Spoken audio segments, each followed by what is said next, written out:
नमस्कार दोस्तों, स्वागत है आपका अपने YouTube channel maker of modern teacher पर। तो कैसे हैं आप सब।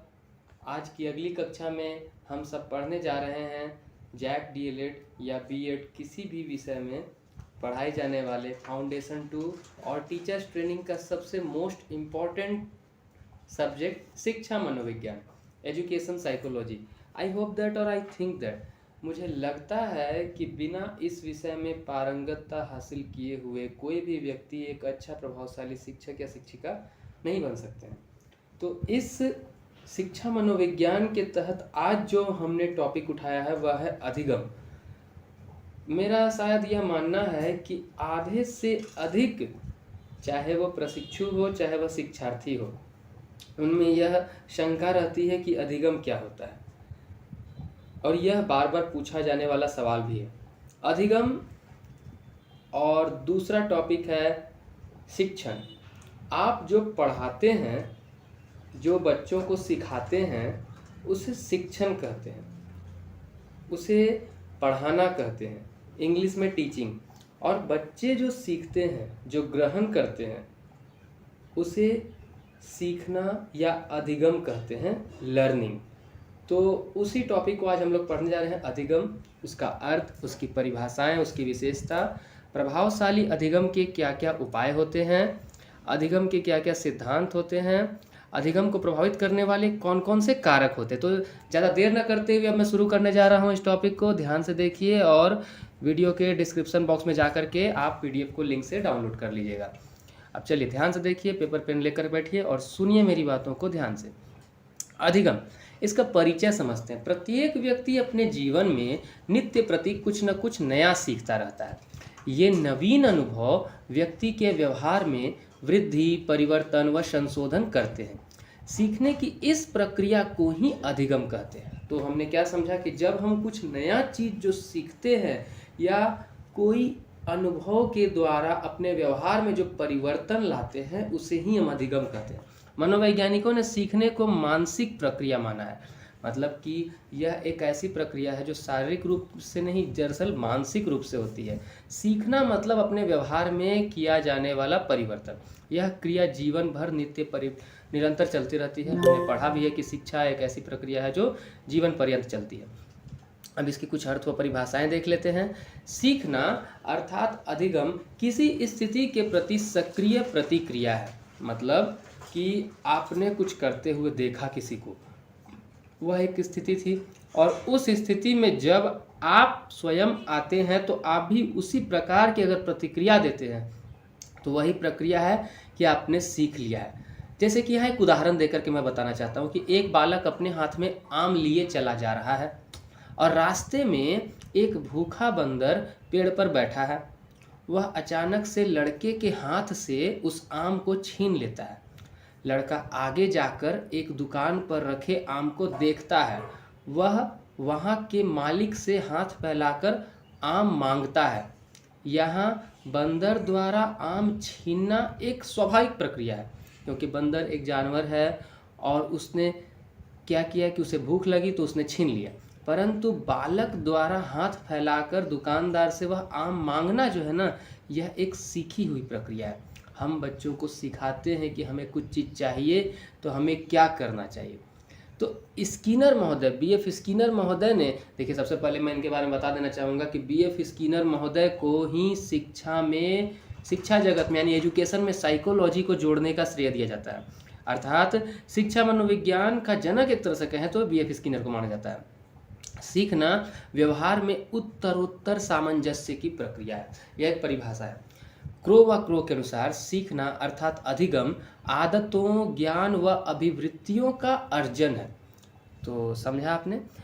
अब इस प्रकार सीखना अनुभव द्वारा व्यवहार में होने वाला परिवर्तन है। तो हमने अभी देख लिया कि सीखना या अधिगम क्या होता है। तो अब हम देखते हैं कि अधिगम की क्या क्या विशेषताएं होती हैं। यह जीवन पर्यंत चलने वाली प्रक्रिया है, यह सार्वभौमिक है, यह विकास की प्रक्रिया है, यह अनुभवों का संगठन है, यह एक उद्देश्यपूर्ण एवं विवेकपूर्ण कार्य है। बात को समझिए ध्यान से कि सीखना या अधिगम जो है ना, जीवन पर्यंत चलने वाली प्रक्रिया है।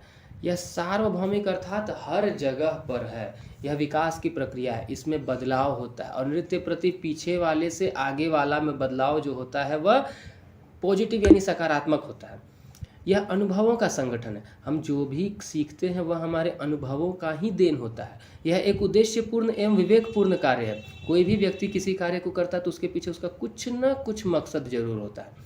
यह एक वैज्ञानिक प्रक्रिया है, यह व्यक्तिगत और सामाजिक दोनों है। अब हम देखते हैं कि प्रभावशाली अधिगम के क्या क्या उपाय होते हैं। प्रत्येक शिक्षक को यह ज्ञात होना चाहिए कि बच्चों को अधिगम के प्रति रुचि कैसे उत्पन्न की जाए। देखिए, आप पढ़ा रहे हैं, कोई बहुत अच्छा टॉपिक पढ़ा रहे हैं, लेकिन अगर बच्चे में अगर रुचि ही नहीं है पढ़ने के लिए तो फिर आपका शिक्षण बेकार है, बच्चा सीखेगा ही नहीं। तो पहले कोशिश करना है आपको कि बच्चे को उस पढ़ाई के प्रति रुचि जगाया जाए, और रुचि जगाने के लिए हम एक सिद्धांत का रुचि का सिद्धांत पर कार्य करते हैं। आज के दौर की जो शिक्षा है यह चाइल्ड सेंटर्ड एजुकेशन यानी बाल केंद्रित शिक्षा है। तो ऐसा बनाया गया है कि रुचि कैसे उत्पन्न की जाए, हम शिक्षण को कैसे प्रभावशाली बनाया जाए ताकि शिक्षा के माध्यम से बच्चों का सर्वांगीण विकास हो सके। मनोवैज्ञानिकों के अनुसार शिक्षकों को अधिगम को प्रभावशाली व उन्नत बनाने के लिए निम्न बातों का ध्यान रखना चाहिए। देखिए कौन कौन सी बातें हैं। बच्चों में शिक्षण उद्देश्य या सीखने की इच्छा का विकास, बच्चों को उनके अधिगम की प्रगति और परिणामों का ज्ञान देना। टेस्ट लीजिए, टाइमली टेस्ट में उसको A+, B+ नंबर देते रहते हैं तो पता चलते रहता है, बच्चा और इनकरेज होता है, प्रोत्साहित होता है। अब कोई तटस्थता नहीं होनी चाहिए, माने कि ये नहीं कि बच्चा बोले जा रहा है, कहे जा रहा है, बच्चा पॉजिटिव या नेगेटिव कुछ भी हो रहा है, आप कुछ भी ध्यान नहीं दे रहे बच्चे के ऊपर। तो बच्चे में प्रतिद्वंद्विता एवं सहयोग की भावना का विकास। प्रतिद्वंद्विता, अब इस प्रतिद्वंद्विता को आप नकारात्मक रूप में मत लीजिएगा। प्रतिद्वंद्विता कहने का मतलब ऐसा कंपटीशन पैदा करना है बच्चों में कि वह, अरे वो 10 नंबर लाया तो चलो हम उससे 1 नंबर अधिक लाएंगे, तो उससे हम 2 नंबर अधिक लाएंगे। तो कुछ इस तरह की भावना, ये नहीं कि लड़ाई झगड़े वाली प्रतिद्वंद्विता। लगातार अभ्यास सीखने में सहायक होता है। प्रत्येक अध्ययन सत्र की अवधि पर्याप्त होनी चाहिए। अधिगम के प्रति ध्यान, रुचि एवं उत्साह पैदा करना। बच्चों में अधिगम के दौरान पुरस्कार एवं दंडित करना चाहिए। तो देखिए, पुरस्कृत और दंडित करना यही जो है ना पुनर्बलन प्रक्रिया है। पुनर्बलन कौशल का उदाहरण है। अधिगम के नियम व सिद्धांत के बारे में हम यह देखते हैं। नियम अथवा सिद्धांत क्या होता है, पहले जानिए। नियम अथवा सिद्धांत उसे कहते हैं जिस पर चलकर या जिन बातों का पालन करके हम किसी प्रक्रिया अथवा उद्देश्य को पूर्ण करते हैं। अधिगम के नियम अथवा सिद्धांतों के विषय में रायबर्न महोदय ने लिखा है कि यदि शिक्षण विधियों में इन नियमों व सिद्धांतों का प्रयोग किया जाता है तो सीखने का कार्य अधिक संतोषजनक होता है। क्या लिखा है कि यदि शिक्षण विधियों में इन नियमों व सिद्धांतों का प्रयोग किया जाता है तो सीखने का कार्य अधिक संतोषजनक होता है। समझें, मनोवैज्ञानिकों ने अधिगम के सिद्धांतों को मुख्य रूप से 2 भागों में विभाजित किया है। पहला है अधिगम के साहचर्य सिद्धांत एवं अधिगम का ज्ञानात्मक क्षेत्र सिद्धांत। अब ध्यान से समझिए, साहचर्य सिद्धांत क्या है। साहचर्य सिद्धांत वाले मनोवैज्ञानिकों का मानना है कि उत्तेजक तथा प्रभाव से उत्पन्न अनुक्रिया के बीच जो संबंध स्थापित होता है उसका आधार पुनर्बलन होता है। जैसे मतलब समझिए कि इसको क्या कहे, उत्तेजक किसी भी चीज को देख करके जो आप प्रक्रिया देंगे तो वह चीज जो है ना उत्तेजक है आपके लिए। जैसे कुत्ता भोजन को देख करके क्या करेगा, लार टपकाएगा, तो भोजन उसके लिए उत्तेजक है। अब उत्तेजक हो गया, अब जो आप प्रक्रिया देंगे वह अनुक्रिया है। इन दोनों के मध्य जो संबंध होता है उसका आधार पुनर्बलन है। मतलब कि अगर बच्चे को बार बार पुनर्बलन करते रहा जाए उसका उत्तेजक के प्रति तो वो अनुक्रिया देने लग जाता है। इससे उत्तेजना व अनुक्रिया के बीच अस्थायी संबंध बनता है। स्नायु संस्थान में यही बंधन व्यवहार परिवर्तन या नवीन व्यवहार सीखने में सहायक होता है। हमारे शरीर के अंदर में जो केंद्रीय नाड़ी व्यवस्था है उसे ही स्नायु संस्थान कहा जा रहा है, और यही जो ज्वाइंट होता है दोनों के बीच में, यह व्यवहार परिवर्तन या नवीन व्यवहार सीखने में सहायक होता है। इससे संबंधित कुछ महत्वपूर्ण सिद्धांत जो हो गए, थर्नडाइक का सिद्धांत आपने पढ़ा भी है। थर्नडाइक का सिद्धांत जिसमें थर्नडाइक महोदय ने क्या किया था, बिल्ली का प्रयोग किया था, पावलोव महोदय ने कुत्ते का प्रयोग किया था और स्किनर महोदय ने चूहे का प्रयोग किया था। तो ये 3 सिद्धांत हमें पढ़ने भी हैं। इन तीनों सिद्धांतों को लेकर के भी मैं आपके सामने उपस्थित होऊंगा एक वीडियो बनाते हुए। अधिगम के ज्ञानात्मक क्षेत्र का सिद्धांत, ये तीनों बहुत इंपॉर्टेंट सिद्धांत हैं, इनको पढ़ लीजिएगा ध्यान से। इसके विचारकों का मत है कि उत्तेजक तथा अनुक्रिया के मध्य केवल यंत्रवत संबंध स्थापित नहीं होते, बल्कि इन दोनों के मध्य वैयक्तिकता, इच्छा, भावना, अभिरुचि आदि तत्व भी सीखने की प्रक्रिया को प्रभावित करते हैं। मतलब कि दोनों के मध्य केवल संबंध ही नहीं रहता है, वैयक्तिकता, हर आदमी का अपना अपना इंडिविजुअल डिफरेंस यानी वैयक्तिक भिन्नता, अपना इच्छा, रुचि, भावना, ये सब भी सीखने को प्रभावित करता है। यही कारण है कि एक ही उत्तेजक पर अलग अलग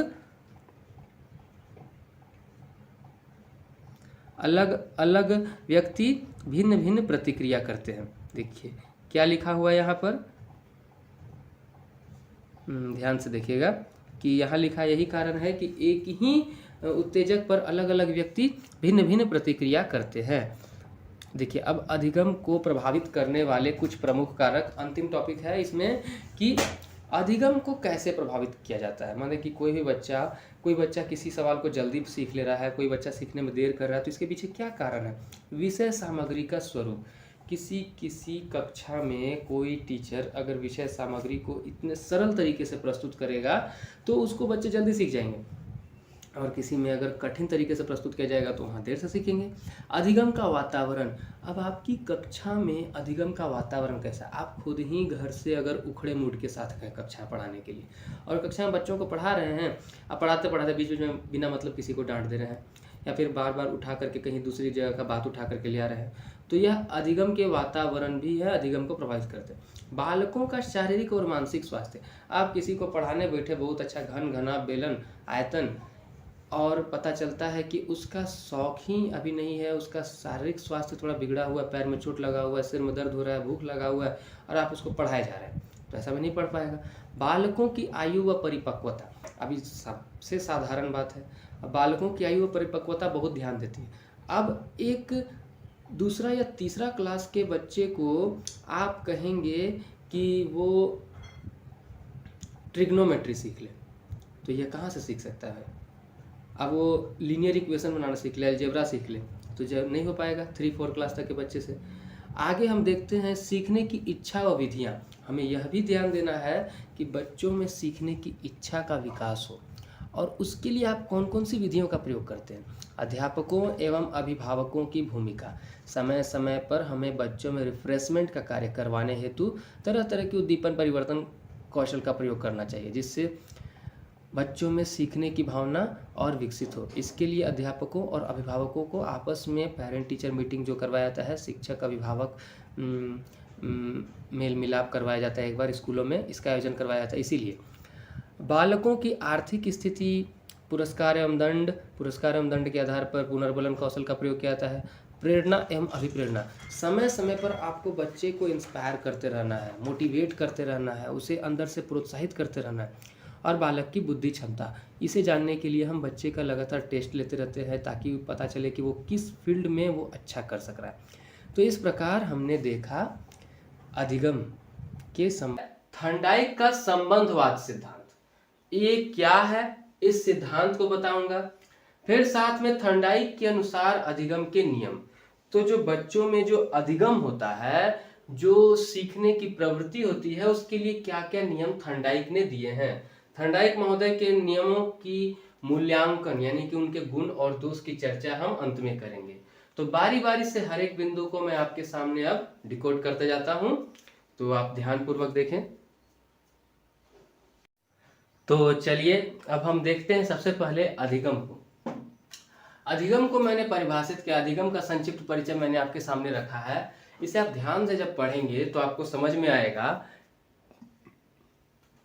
कि अधिगम का अर्थ होता है सीखना, इंग्लिश में बोले तो लर्निंग। अधिगम का अर्थ होता है सीखना, किसी भी स्थिति के प्रति जब हम कुछ चीज को देखते हैं, किसी कार्य को देखते हैं, किसी क्रिया को देखते हैं, तो उसे हम उसके प्रति कुछ अनुक्रिया करेंगे। तो किसी भी स्थिति के प्रति या घटना के प्रति की जाने वाली प्रक्रिया या प्रतिक्रिया, जैसे कि हम भोजन देखें, उसके बाद हमको उसको खाने का मन किया, तो खाया कैसे जाता है? हाथ बढ़ा के भोजन को मांगे, उस भोजन को उठा करके मुंह में डाले। ये सारी प्रतिक्रियाएं जो हम कर रहे हैं, ये भोजन को खाना सीखना हुआ। तो प्रक्रिया को अधिगम कहा जाता है। यह एक जीवन पर्यंत चलने वाली प्रक्रिया है। जैसा कि हम शुरू से ही जानते हैं कि शिक्षा एक ऐसी प्रक्रिया है जो जीवन पर्यंत चलती है। तो शिक्षा का ही एक अंग है अधिगम। तो अधिगम भी जीवन पर्यंत चलने वाली प्रक्रिया है, जिसे प्रभावी एवं उद्देश्यपूर्ण बनाने के लिए कुछ नियमों या सिद्धांतों का पालन करना आवश्यक होता है। समझे यहां तक की बात को? ठीक, अब हम देखेंगे थॉर्नडाइक का संबंधवाद सिद्धांत अधिगम के लिए क्या है। इसके बारे में पहले हम थॉर्नडाइक के संक्षिप्त परिचय को जानेंगे। तो देखिए, जैसा कि मैंने आपके सामने स्क्रीन पर लिखा है थॉर्नडाइक महोदय का संक्षिप्त परिचय। तो सबसे पहले हम किसी भी वैज्ञानिक, देखिए ये तो मैंने बोर्ड छोटा होने की वजह से बातों को शॉर्ट पॉइंट में नोट किया। जब आप अपने उत्तर बना रहे होंगे तो इन्हीं बातों को वाक्यों में लिखेंगे, ठीक है? कि थॉर्नडाइक महोदय का पूरा नाम एडवर्ड ली थॉर्नडाइक है। इन्हें एडवर्ड ली थॉर्नडाइक के नाम से जाना जाता है, पूरा नाम। और इनका जन्म जो है 1874 ईस्वी में अमेरिका में हुआ था। इन्हें शिक्षा मनोविज्ञान का जनक कहा जाता है। क्यों? इन्होंने मनोविज्ञान को सर्वप्रथम शिक्षा के क्षेत्र में प्रयोग किया। ऐसा माना जाता है कि शिक्षा के क्षेत्र में मनोविज्ञान लाने का पहला श्रेय ईएल थॉर्नडाइक का ही है। इन्हें प्रेरणा कहां से मिली? तो इन्हें जो प्रेरणा मिली है विलियम जेम्स की पुस्तक मनोविज्ञान के सिद्धांत। मनोविज्ञान के सिद्धांत नाम की पुस्तक से इन्हें प्रेरणा मिली। और इन्होंने अपने ज्यादातर प्रयोग जो है ना पशुओं पर किए, जिसमें से सर्वाधिक प्रमुख प्रयोग इनका बिल्ली पर हुआ है। तो जिसके कारण इन्हें एनिमल इंटेलिजेंसी के लिए इन्हें खूब सराहा गया है। और इन्होंने अपनी एक पुस्तक लिखी थी 1913 में, जिसका नाम ही था एजुकेशन साइकोलॉजी, यानी कि शिक्षा मनोविज्ञान। अब इनके अनुसार, यानी कि ईएल थॉर्नडाइक जी के अनुसार, सीखना या अधिगम उद्दीपक एवं अनुक्रिया के मध्य संबंध होता है। अब ये उद्दीपक क्या होता है और अनुक्रिया क्या होता है, इसे समझने के लिए तो हम पहले थॉर्नडाइक महोदय का से संबंधवाद के सिद्धांत को समझेंगे, उनके प्रयोग को जानेंगे। लेकिन उद्दीपक, जैसे कि मान लीजिए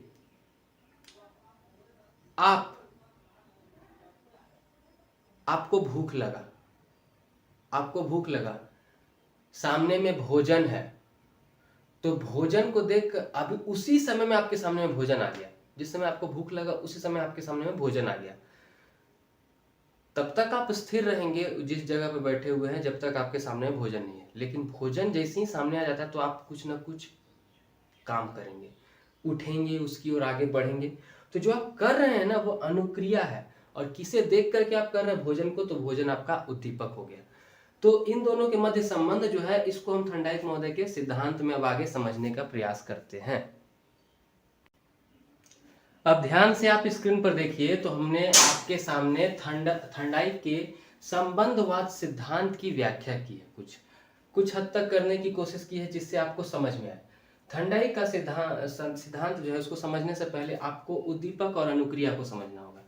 तो उद्दीपक क्या है? उद्दीपक वह स्थिति या घटना है जो हमें उसके प्रति कोई सक्रिय प्रतिक्रिया देने के लिए बाधित करती है या प्रेरित करती है।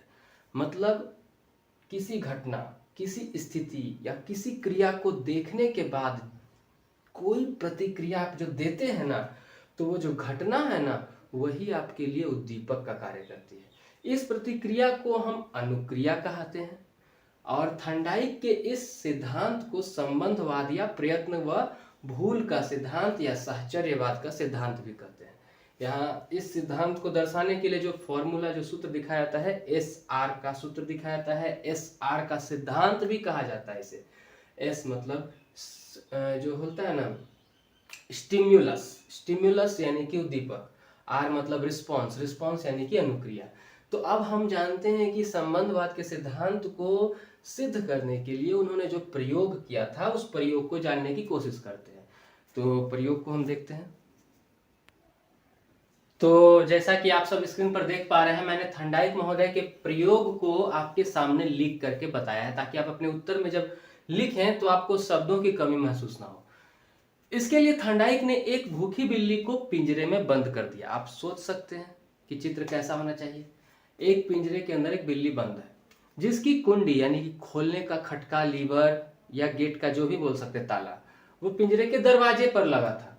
पिंजरे से बाहर थोड़ी दूरी पर एक बर्तन में कुछ मछली को रख दिया गया, जिसे देख बिल्ली पिंजरे में हाथ पैर मारने लगी, यानी कि पंजे मारने लगी। कई प्रयासों के बाद बिल्ली का पंजा कुंडी पर पड़ा और पिंजरा खुल गया। फिर बिल्ली ने मछली को खा लिया। थर्नडाइक ने प्रक्रिया को बार डैश 2 मैंने लिखा, बार बार दोहराया, जिससे प्रयासों की संख्या कम होने लगी और अंत में बिल्ली कुंडी से दरवाजा खोलना सीख जाती है। तो हम क्या देखते हैं कि अगर एक कहावत है ना हिंदी की, करत करत अभ्यास ते जड़मति होत सुजान, तो वही चीज है कि बार बार प्रयास करने के बाद बिल्ली दरवाजा खोलना सीख गई। इसमें हम देखते हैं उद्दीपक उसके लिए मछली हुआ, अनुक्रिया वो जो हाथ पर पंजा मार रही थी, के मध्य संबंध स्थापित हो जाता है।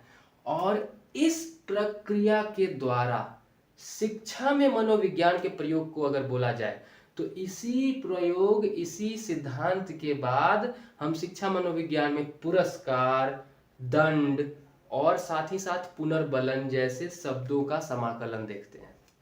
आज जो हम शब्द प्रयोग कर रहे हैं ना, पुरस्कार, दंड और पुनर्बलन, ये सारे शब्द थर्नडाइक के सिद्धांत के द्वारा ही आए हैं। तो चलिए अब हम इसके आगे जानने का प्रयास करते हैं कि थर्नडाइक के अनुसार अधिगम के नियम कौन कौन से हैं। तो अब आप स्क्रीन पर देख पा रहे होंगे कि थर्नडाइक के अनुसार अधिगम के नियम, अधिगम यानी कि सीखने के लिए थर्नडाइक महोदय ने जो जो नियम दिए हैं, उन नियमों को हम 2 कैटेगरी में बांट कर देखते हैं।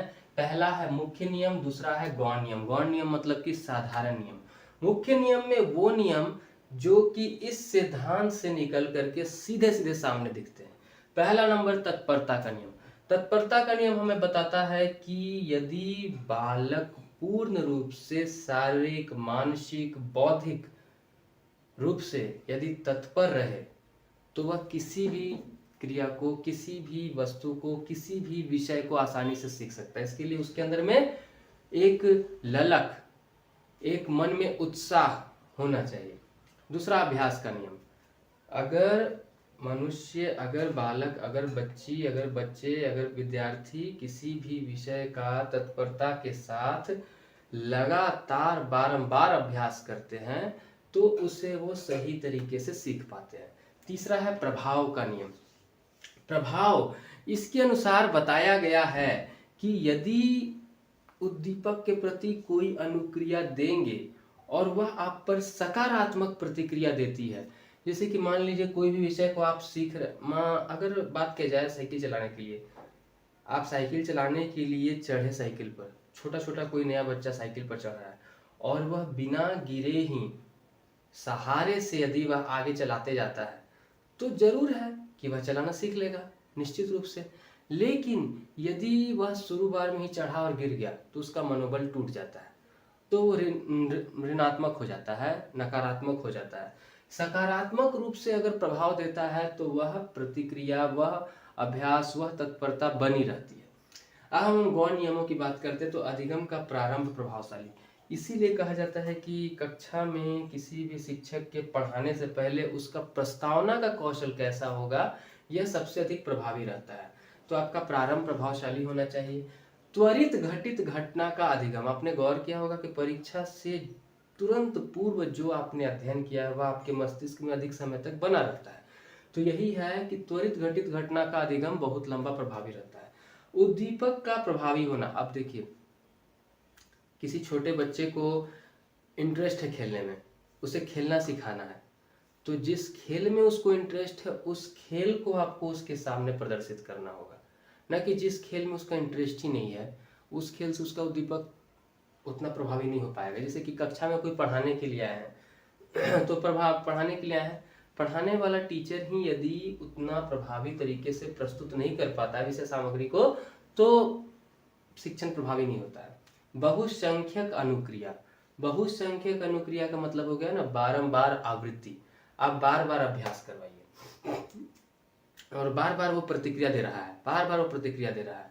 अभिवृत्ति या मनोवृत्ति, यही है इंटरेस्ट, अगर आपका इंटरेस्ट कैसा है, आप उस चीज़ के प्रति कैसी रुचि रखते हैं।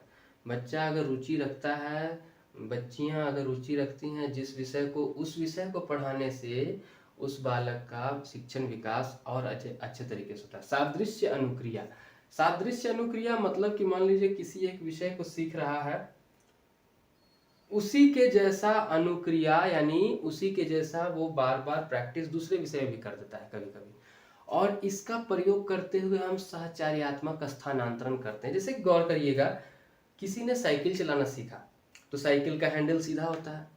अब हम उसे जब कार चलाना सिखा रहे होंगे तो कार का स्टीयरिंग गोल होता है, तो कार का स्टीयरिंग गोल होता है, लेकिन उसे उसी अंदाज में सिखाया जाता है कि अगर इधर घुमाओगे तो लेफ्ट साइड घूम जाएगा, राइट साइड घुमाओगे तो राइट साइड गाड़ी घूम जाएगी। तो ये साहचर्यात्मक स्थानांतरण। अगर किसी को हम लिख रहे हैं, जैसे हिंदी से इंग्लिश, अभी बच्चा लिखना शुरू कर रहा है, हम उसे र लिखना सिखाएं, य र ल व, र लिखना सिखाएं। अब अंग्रेजी का आर लिखना सिखाते हैं, तो आर लिखने से पहले हम उससे बोल सकते हैं कि एक डंडा खींचो और उसके बगल में र लिख दो। तो इस तरह से हम उसमें साहचर्यात्मक स्थानांतरण की प्रवृत्ति के द्वारा हम उसे सिखा रहे हैं। आंशिक क्रिया का नियम, यह भी उसी तरह का है। तो हमने देखा कि थर्नडाइक के अनुसार सीखने के नियम कौन कौन से दिए गए हैं। अब हम इसके आगे के पॉइंट पर चर्चा कर लेते हैं। देखिए, किसी भी सिद्धांत या किसी भी नियम की व्याख्या करते समय अंत में हमें जरूर ही उसका मूल्यांकन कर लेना चाहिए। मूल्यांकन में हम सिर्फ उसके गुणों की चर्चा नहीं करते हैं, उसके दोषों की भी चर्चा करते हैं। तो हम बारी बारी से यहाँ पहले गुण को देख लेते हैं और उसके बाद कुछ दोषों को देख लेते हैं। कोशिश करिएगा कि अपने उत्तर में ज्यादा दोष को आप वर्णित ना करें। पहले गुणों की चर्चा करते हैं। यह करके सीखने वाले सिद्धांत पर बल देता है। जॉन डीवी के अनुसार प्रयोजनवादी करके सीखना। हम जानते हैं कि आज की शिक्षा जो है CCE पैटर्न पर आधारित है। अब हम ये भी जानते हैं कि आज की शिक्षा बाल केंद्रित शिक्षा है, तो बच्चों को अधिक से अधिक करवा करके सिखवाने पर बल दिया जाता है। दूसरा, यह मनोवैज्ञानिक तकनीक का अधिगम है, यह भी हम जानते हैं। इसके द्वारा पुनर्बलन जैसे शब्द शिक्षा में जुड़े हैं और चलन में आए हैं। हम देखते हैं ना, सकारात्मक पुनर्बलन, नकारात्मक पुनर्बलन। फिर हम जब व्यक्तिगत भिन्नता पढ़ेंगे तो हम उसमें देखेंगे कि इनका क्या महत्वपूर्ण योगदान है। इसके द्वारा बच्चों में आत्मविश्वास को बढ़ाया जाता है। तो इस प्रकार हमने कुछ 4 गुण देखे हैं। अब हम इनके दोषों की चर्चा कर लेते हैं। अंत में हम इसके दोषों की चर्चा कर लेते हैं। तो जैसा कि स्क्रीन पर दिख पा रहा है कि इसमें रटंत विद्या पर अधिक बल दिया गया है, और चूंकि थर्नडाइक महोदय के सारे प्रयोग जो थे वो पशु पर आधारित थे, इसीलिए हम कह नहीं सकते हैं कि यह इंसानों पर भी उतना ही अधिक प्रभावी हो। साथ ही साथ इसमें अधिक समय लगता है, यह हम जान रहे हैं। तो इस आधार पर हम देखते हैं तो थर्नडाइक के सिद्धांत के 3 दोष हमारे सामने नजर आते हैं। तो इस प्रकार मैंने आप सबके सामने थर्नडाइक महोदय के संबंधवाद सिद्धांत की व्याख्या की। उम्मीद है शुरू किया था। तो उस सीरीज को आगे बढ़ाते हुए हम आज फाउंडेशन पेपर 2 शिक्षा मनोविज्ञान के यूनिट 1, जिसका नाम है कि शिक्षा मनोविज्ञान का परिचय, अर्थ, प्रकृति, उसके क्षेत्र व उसका उद्देश्य, इसको हम आज संपूर्ण करने के लिए शुरू करने जा रहे हैं। तो जैसा कि मैं हर बार किसी भी सवाल को हल करने से पहले उसका एक प्रारूप बनाकर लिखने के लिए सलाह देता हूं, तो मैंने आज इस प्रारूप को बनाया है। पहले है शिक्षा मनोविज्ञान का परिचय, फिर शिक्षा मनोविज्ञान की अर्थ व परिभाषाएं, और शिक्षा मनोविज्ञान की प्रकृति, उसका उद्देश्य व उसका क्षेत्र। तो बारी बारी से हम सबको देखने जाते हैं। तो देखिए, यहाँ सबसे पहले हमने शुरू किया है शिक्षा मनोविज्ञान का परिचय। तो शिक्षा मनोविज्ञान का परिचय देखने के लिए आप यहाँ देख पा रहे हैं स्क्रीन पर कि शिक्षा मनोविज्ञान के परिचय में हमने लिखा है कि यह मूलतः 2 शब्दों से मिलकर बना है, शिक्षा और मनोविज्ञान, यानी शिक्षा मनोविज्ञान। तो शिक्षा और मनोविज्ञान के शाब्दिक अर्थ को हम कह सकते हैं कि शिक्षा संबंधी मनोविज्ञान, शिक्षा संबंधी मन का विज्ञान। अब इसको जानने से पहले हम शिक्षा के अर्थ को समझ लेते हैं। तो देखिए, जैसे शिक्षा का अर्थ मैंने यहाँ लिखा है कि जॉन डीवी के अनुसार शिक्षा क्या होती है कि शिक्षा व्यक्ति की उन सभी योग्यताओं का विकास होती है जिनसे वह अपने वातावरण पर नियंत्रण पाने की क्षमता प्राप्त करता है तथा अपनी संभावनाओं को पूरा करता है। साथ साथ, ये तो रहा शिक्षा की परिभाषा। अब हम मनोविज्ञान की परिभाषा देख लेते हैं। तो साथ साथ वुडवर्थ के अनुसार, वुडवर्थ का नाम याद रखिएगा, जॉन डीवी का नाम याद रखिएगा। वुडवर्थ के अनुसार मनोविज्ञान वातावरण के संबंध में व्यक्ति के क्रियाओं का वैज्ञानिक अध्ययन है। मनोविज्ञान क्या है? वातावरण के संबंध में व्यक्ति के क्रियाओं का वैज्ञानिक अध्ययन है। तो इस प्रकार हमने शिक्षा मनोविज्ञान का परिचय को समझा। अब हम इसका अर्थ जानते हैं। देखिए, जब भी मनोविज्ञान की बात आती है तो शिक्षा में मनोविज्ञान को शामिल करने का श्रेय बीएफ स्किनर को जाता है।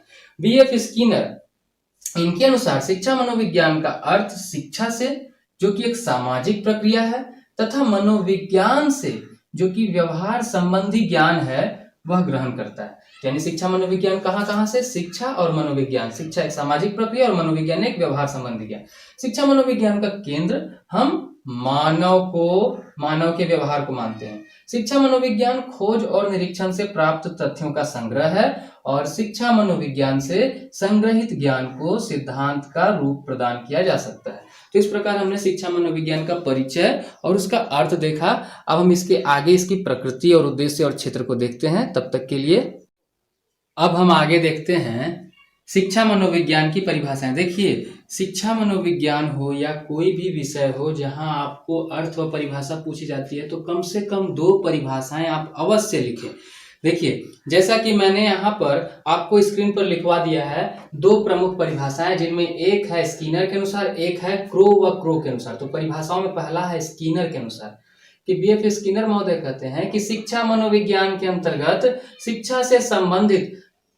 शिक्षा मनोविज्ञान के अंतर्गत शिक्षा से संबंधित संपूर्ण व्यवहार एवं व्यक्तित्व आ जाते हैं। यानी कि मानव का संपूर्ण व्यवहार, वह कैसे सीखता है, ये सब शिक्षा मनोविज्ञान के अंतर्गत आ जाते हैं। दूसरा है क्रो के अनुसार। तो क्रो के अनुसार है कि शिक्षा मनोविज्ञान व्यक्ति के जन्म से लेकर उसकी वृद्धावस्था तक के सीखने के अनुभवों का वर्णन और व्याख्या करती है। आगे हम देखते हैं कि शिक्षा मनोविज्ञान की प्रकृति क्या है। तो शिक्षा मनोविज्ञान की प्रकृति में हम देखते हैं कि यह एक शुद्ध विज्ञान भी है और सामाजिक विज्ञान भी है। यह लचीला भी है और स्थिर भी है। यह व्यापक भी है और सीमित भी है। यह सर्वव्यापी भी है और सर्वतोमुखी भी है। 5वां कि यह विकासोन्मुख भी है और समस्या जन्य भी है। यानी कि यह विकास की ओर भी अग्रसर लेकर के जाता है, आगे बढ़ाता है, और इसकी उत्पत्ति समस्या से भी होती है। हम आगे देखते हैं कि शिक्षा मनोविज्ञान को शिक्षा में शामिल करने के क्या उद्देश्य हो सकते हैं। तो एक भारतीय शिक्षा मनोविज्ञानी कुप्पुस्वामी के अनुसार लिखा हुआ है कि शिक्षा मनोविज्ञान का उद्देश्य मनोविज्ञान के सिद्धांतों को उत्तर शिक्षण एवं उत्तम अधिगम। उत्तर शिक्षण का अर्थ हुआ कि शिक्षा के पश्चात प्राप्त होने वाले उद्देश्य, और उत्तम अधिगम यानी कि सीखने की अधिकतम अच्छी अवस्था के हितों में प्रयोग करना है। और स्किनर महोदय के अनुसार शिक्षा मनोविज्ञान के उद्देश्य को 2 भागों में विभाजित करके देखा गया। एक है सामान्य उद्देश्य, दूसरा है विशिष्ट उद्देश्य। सामान्य उद्देश्य के अंतर्गत हम देखते हैं कि सिद्धांतों की खोज तथा तथ्यों का संग्रह, सिद्धांतों की खोज तथा तथ्यों का संग्रह किया जाता है। यानी कि हम नए सिद्धांतों की खोज करते हैं और उसके क्रम में जो भी जानकारियां हमें मिलती हैं हम उनका संग्रह करते हैं। अगला है बच्चों के व्यक्तित्व का विकास करना, उनके व्यक्तित्व को विकसित होने का अवसर प्रदान किया जाए। तीसरा हम देखते हैं कि शिक्षण कार्य में सहायता प्रदान करना, यानी कि एक शिक्षक को शिक्षा मनोविज्ञान उसके शिक्षण कार्य में सहायता प्रदान करता है। शिक्षण विधि में सुधार, और इसके आधार पे हम अपनी शिक्षण विधि के लिए भी सुधार कर सकते हैं बाल व्यवहार को जानने के बाद। आगे है विशिष्ट उद्देश्य के अंतर्गत कि बच्चों को बुद्धि में, ज्ञान में, व्यवहार में जो वृद्धि होता है, इस वृद्धि को किए जाने में विश्वास को सुदृढ़ बनाना कि हाँ आप बढ़ सकते हो, आप पढ़ोगे तो आगे बढ़ोगे। अगला है कि बच्चों के प्रति सहानुभूति और उनके प्रति निष्पक्ष दृष्टिकोण अपनाना। आपको ऐसा नहीं मानना है कि यह तेज बच्चा है, यह कमजोर बच्चा। आपको सेग्रीगेट कभी नहीं करना है, सेपरेट कभी नहीं करना है, लेबलिंग कभी नहीं करना है, पक्षपात कभी नहीं करना है, याद रखिए। बाल व्यवहार के अनुरूप आपको शिक्षा के स्तर एवं उद्देश्यों को सुनिश्चित करना है। अगला है कि शिक्षक को अपने व दूसरों के शिक्षण परिणामों को जानने में सहायता प्रदान करना, जिसके आधार पर वो अपना स्व मूल्यांकन कर सकते हैं। और अंतिम है कि शिक्षण शैली में सुधार और शिक्षक को छात्रों को व्याख्या के लिए आवश्यक तत्व व सिद्धांत प्रदान करना, जिसके आधार पर वे अपना शिक्षण शैली को सुधार सकते हैं। तो अभी हमने उद्देश्य को देखा, इसके आगे अब हम इसके कार्य क्षेत्र को देखते हैं। इस प्रकार शिक्षा मनोविज्ञान के क्षेत्र को मैंने एक डायग्राम के माध्यम से आपको समझाने की कोशिश की है। यहाँ पहले मैंने लिखकर बता दिया है कि शिक्षा मनोविज्ञान के क्षेत्र को क्रो व क्रो के अनुसार कहा जाता है कि शिक्षा मनोविज्ञान की विषय सामग्री का संबंध सीखने को प्रभावित करने वाली दशाओं से है। परंतु हम यह बात करते हैं अगर शिक्षा मनोविज्ञान के क्षेत्र को, तो यह किन किन क्षेत्रों में प्रभावित होता है। यह मानव विकास में प्रभावित करता है, ये अधिगम पर प्रभाव डालता है, यह मानसिक स्वास्थ्य पर प्रभाव डालता है, मनोवैज्ञानिक प्रयोग पर प्रभाव डालता है, पाठ्यक्रम के निर्माण पर प्रभाव डालता है, मापन व मूल्यांकन पर प्रभाव डालता है और अध्ययन विधियों का निर्माण करने में सहायक होता है। यह व्यक्तित्व व समायोजन को समझने में सहायक होता है और खासी सबसे महत्वपूर्ण व्यक्तिगत भिन्नताओं को। तो इसके महत्वपूर्ण बिंदुओं को हम इस प्रकार देख सकते हैं। तो अंत में अब हम शिक्षा मनोविज्ञान के महत्वपूर्ण क्षेत्र और विशेषताओं से संबंधित बिंदु देख लेते हैं। जैसे कि मैंने यहाँ लिख दिया है कि बच्चों की विशेष योग्यताओं को जानने में सहायक, बच्चों के वंशानुक्रम व वातावरण के अध्ययन में सहायक, बच्चों की रुचियों अरुचियों का अध्ययन करने में सहायक, बच्चों की व्यक्तिगत विभिन्नताओं का अध्ययन करने में सहायक, शिक्षण संबंधी समस्याओं का निराकरण में सहायक और पाठ्यक्रम के निर्माण में सहायक, मापन मूल्यांकन में सहायक, शिक्षण उद्देश्यों की प्राप्ति में सहायक और बच्चों के सर्वांगीण विकास में सहायक। तो इस प्रकार आज हमने देखा शिक्षा मनोविज्ञान, उसका अर्थ, परिचय, परिभाषा, प्रकृति, क्षेत्र, कार बताएं, व्यक्तित्व को प्रभावित करने वाले विभिन्न कारकों का वर्णन करें। तो यदि यह 12 नंबर में पूछा जाए, चाहे शॉर्ट क्वेश्चन यानी टिप्पणी लिखने के लिए पूछा जाए, तो आप इस उत्तर को एक बार पढ़ लें तो आपको समझ में आ जाएगा। व्यक्तित्व को संपूर्ण विशेषता पूर्वक हम लोग देखेंगे इस क्वेश्चन में। देखिए शुरू करते हैं, पहले प्रारूप बना लिए, व्यक्तित्व का अर्थ एवं परिभाषा। दूसरा पॉइंट है व्यक्तित्व की विशेषताएं। तीसरा पॉइंट है व्यक्तित्व के विभिन्न प्रकार। चौथा है व्यक्तित्व के विकास की अवस्थाएं। पांचवा है व्यक्तित्व को प्रभावित करने वाले कारक। और छठा अंत में दे देंगे हम लोग निष्कर्ष। कम शब्दों में मैंने समझाने का प्रयास किया यहाँ पर। देखिए, आप व्यक्तित्व का अर्थ इस प्रकार लिख सकते हैं। सब कोई जानते हैं कि व्यक्तित्व पर्सनैलिटी कहा जाता है। व्यक्तित्व यानी कि पर्सनैलिटी जो है वह शब्द लैटिन भाषा के पर्सोना से बना है, और पर्सोना जिसका अर्थ होता है मुखौटा।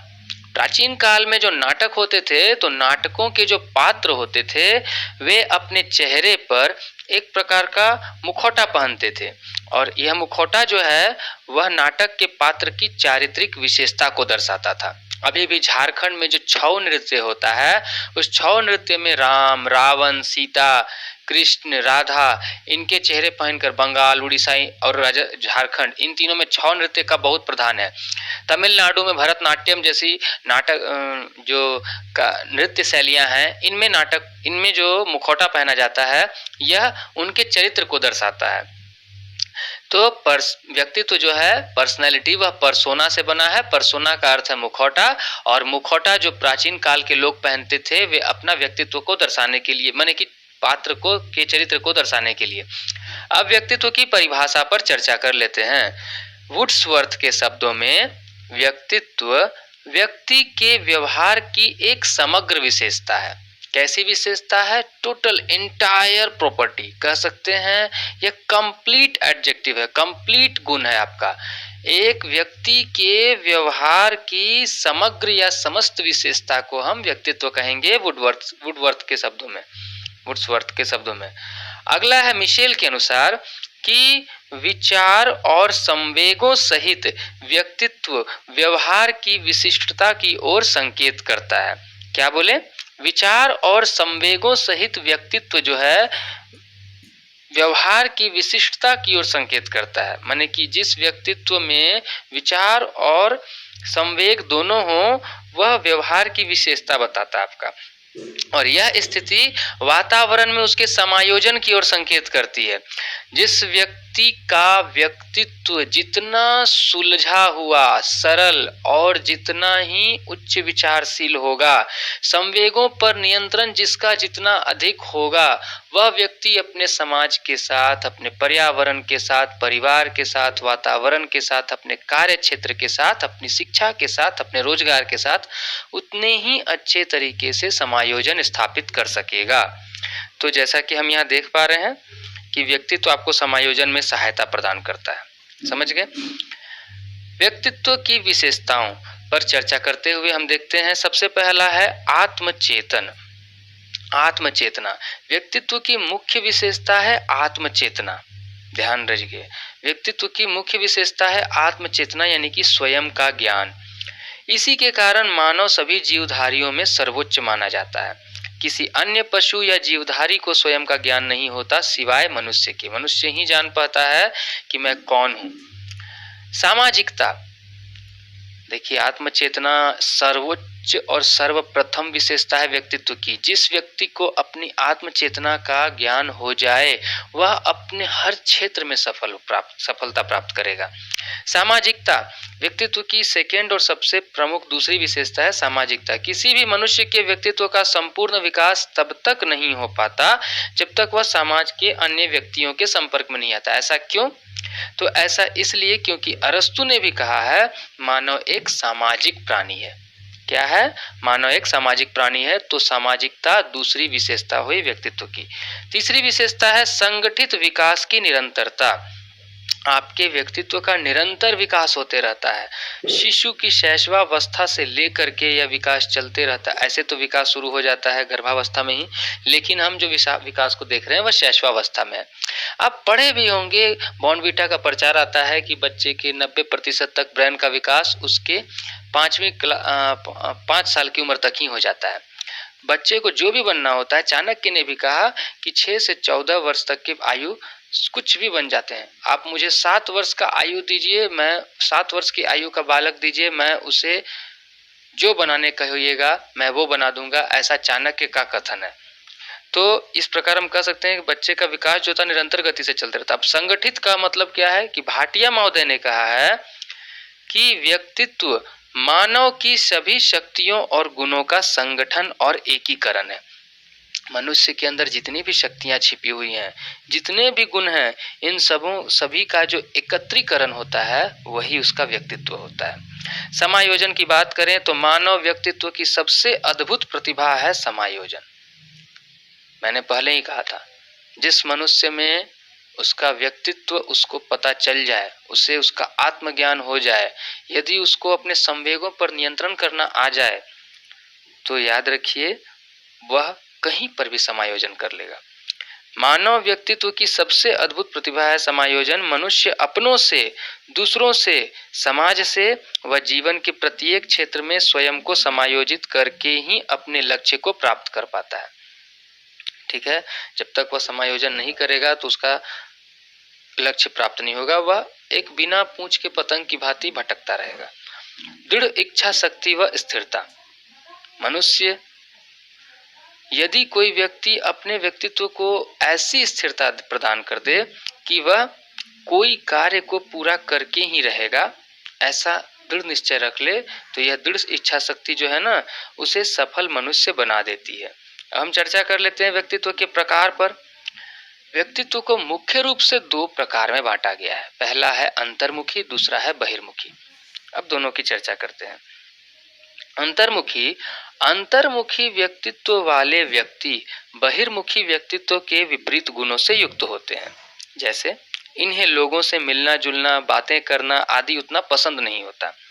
इनमें आत्म केंद्रता का गुण पाया जाता है, लेकिन यह है कि ये अपने को कंसंट्रेट कर लेते हैं काम में। ये उच्च आदर्शवादी होते हैं, मतलब कुछ नियम व आदर्श का पालन ये जीवन भर करते हैं, और परिकल्पनाशील व्यक्ति होते हैं। हायर थिंकिंग ऑर्डर होता है इनका। ये बोलते हैं कि बहुत उच्च दूर तक का सोच सकते हैं।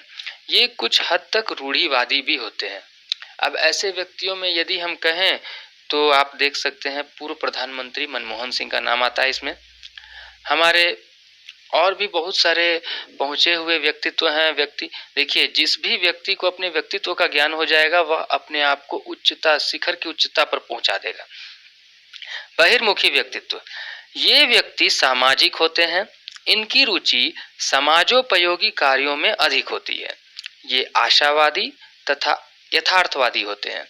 ये आधुनिक विचारधारा के व्यक्ति हैं। जैसे अभी कहा जाए तो वर्तमान में हमारे प्रधानमंत्री नरेंद्र मोदी। अब हम देखते हैं व्यक्तित्व के विकास की अवस्थाएं।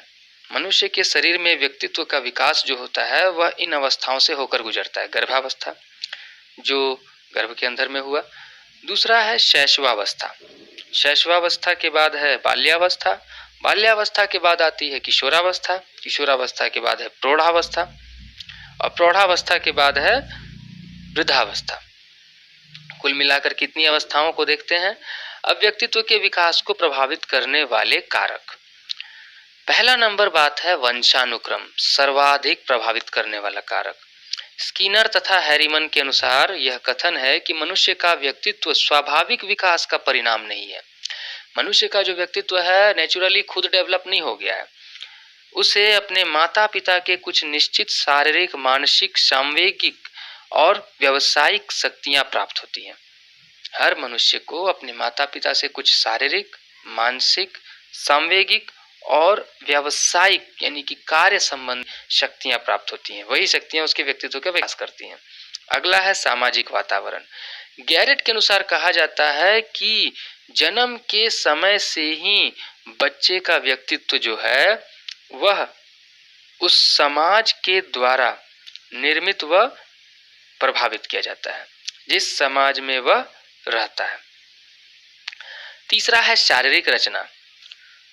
अब शारीरिक रचना को समझ लीजिए कि अक्सर यह देखा जाता है कि जो कमजोर लोग होते हैं, दुबले पतले होते हैं, शारीरिक विकृति जिसके अंदर में होती है, अधिक कुरूप रंग हो गया यानी कि बदसूरत कह सकते हैं, ऐसे व्यक्तित्व, ऐसे चेहरे या शरीर की जो लोग होते हैं उनमें ज्यादातर पाया जाता है कि वे दब्बू विचारधारा यानी कि वो खुद को सबसे दूर कटा कटा सा महसूस भी करते हैं और रखते भी हैं, यानी कि वो अंतर्मुखी व्यक्तित्व वाले व्यक्ति हो जाते हैं। जबकि मजबूत, डिलडॉल शरीर, कदकाठी, सुंदर, आकर्षक शरीर जिनका होता है, चेहरा जो मोहरा जिनका बढ़िया होता है, तो वे बहिर्मुखी प्रतिभा वाले व्यक्तित्व होते हैं। चौथा है परिवार। परिवार ऐसे अनुभव प्रदान करता है जो बच्चे के व्यक्तित्व को विकास की दिशा देते हैं। याद रखिए, परिवार ही है जो बच्चे को आगे ले जाएगा। पांचवा है वातावरण। शिशु का विकास जो होता है जिस वातावरण में होता है व्यक्तित्व भी वैसा ही विकसित हो जाता है। मतलब जिस वातावरण में, जिस भौतिक वातावरण में, जिस परिवेश में वो पलेगा बढ़ेगा उसका व्यक्तित्व भी उसी प्रकार विकसित हो जाएगा। अब आध्यात्मिक परिवेश में रहा तो आध्यात्मिक रहेगा, राजनीतिक परिवेश में रहा तो राजनीतिक रहेगा, शैक्षिक परिवेश में अगर वो पल बढ़ रहा है तो उसका विकास, व्यक्तित्व का विकास भी शैक्षिक स्तर में ज्यादा होगा। अगर हम विद्यालय की बात करें तो जॉन डीवी के अनुसार विद्यालय समाज का लघु रूप है। विद्यालय बच्चे का दूसरा घर होता है, अतः इसका प्रभाव बच्चे पर सर्वाधिक पड़ता है। निष्कर्ष के रूप में हम कह सकते हैं कि व्यक्तित्व किसी भी व्यक्ति के संपूर्ण शारीरिक, मानसिक व चारित्रिक गुणों का आईना होता है। इसके मुताबिक व्यक्ति की सोच, अभिक्षमता व अभिरुचि का पता लगाया जा सकता है। माने कि व्यक्तित्व के अनुसार हम व्यक्ति की सोच, अभिक्षमता व अभिरुचि का पता लगा सकते हैं। शिक्षा के क्षेत्र में जो व्यक्तित्व है इसका ज्ञान शिक्षकों को मनोवैज्ञानिक रूप से सहायता प्रदान करता है। वे बच्चों के व्यक्तित्व के अनुसार शिक्षण विधि का प्रयोग करके शिक्षा के अधिकतम उद्देश्यों की पूर्ति कर सकते हैं। इस प्रकार आज हमने देखा वृद्धि एवं विकास पर चर्चा करेंगे। वृद्धि और विकास यह एक ऐसा विषय है जिससे प्रति वर्ष लगभग क्वेश्चन पूछा जाता है। झारखंड डीएलएड के वर्ष 2017 में इससे प्रश्न 12 नंबर के लिए पूछे गए थे। 18, 19, 20 में इससे प्रश्न नहीं आया है, लेकिन आने की संभावना बहुत अधिक है। तो चलिए सबसे पहले हम शुरू करते हैं। अभिवृद्धि एवं विकास का परिचय देते हुए दोनों में अंतर स्पष्ट करें।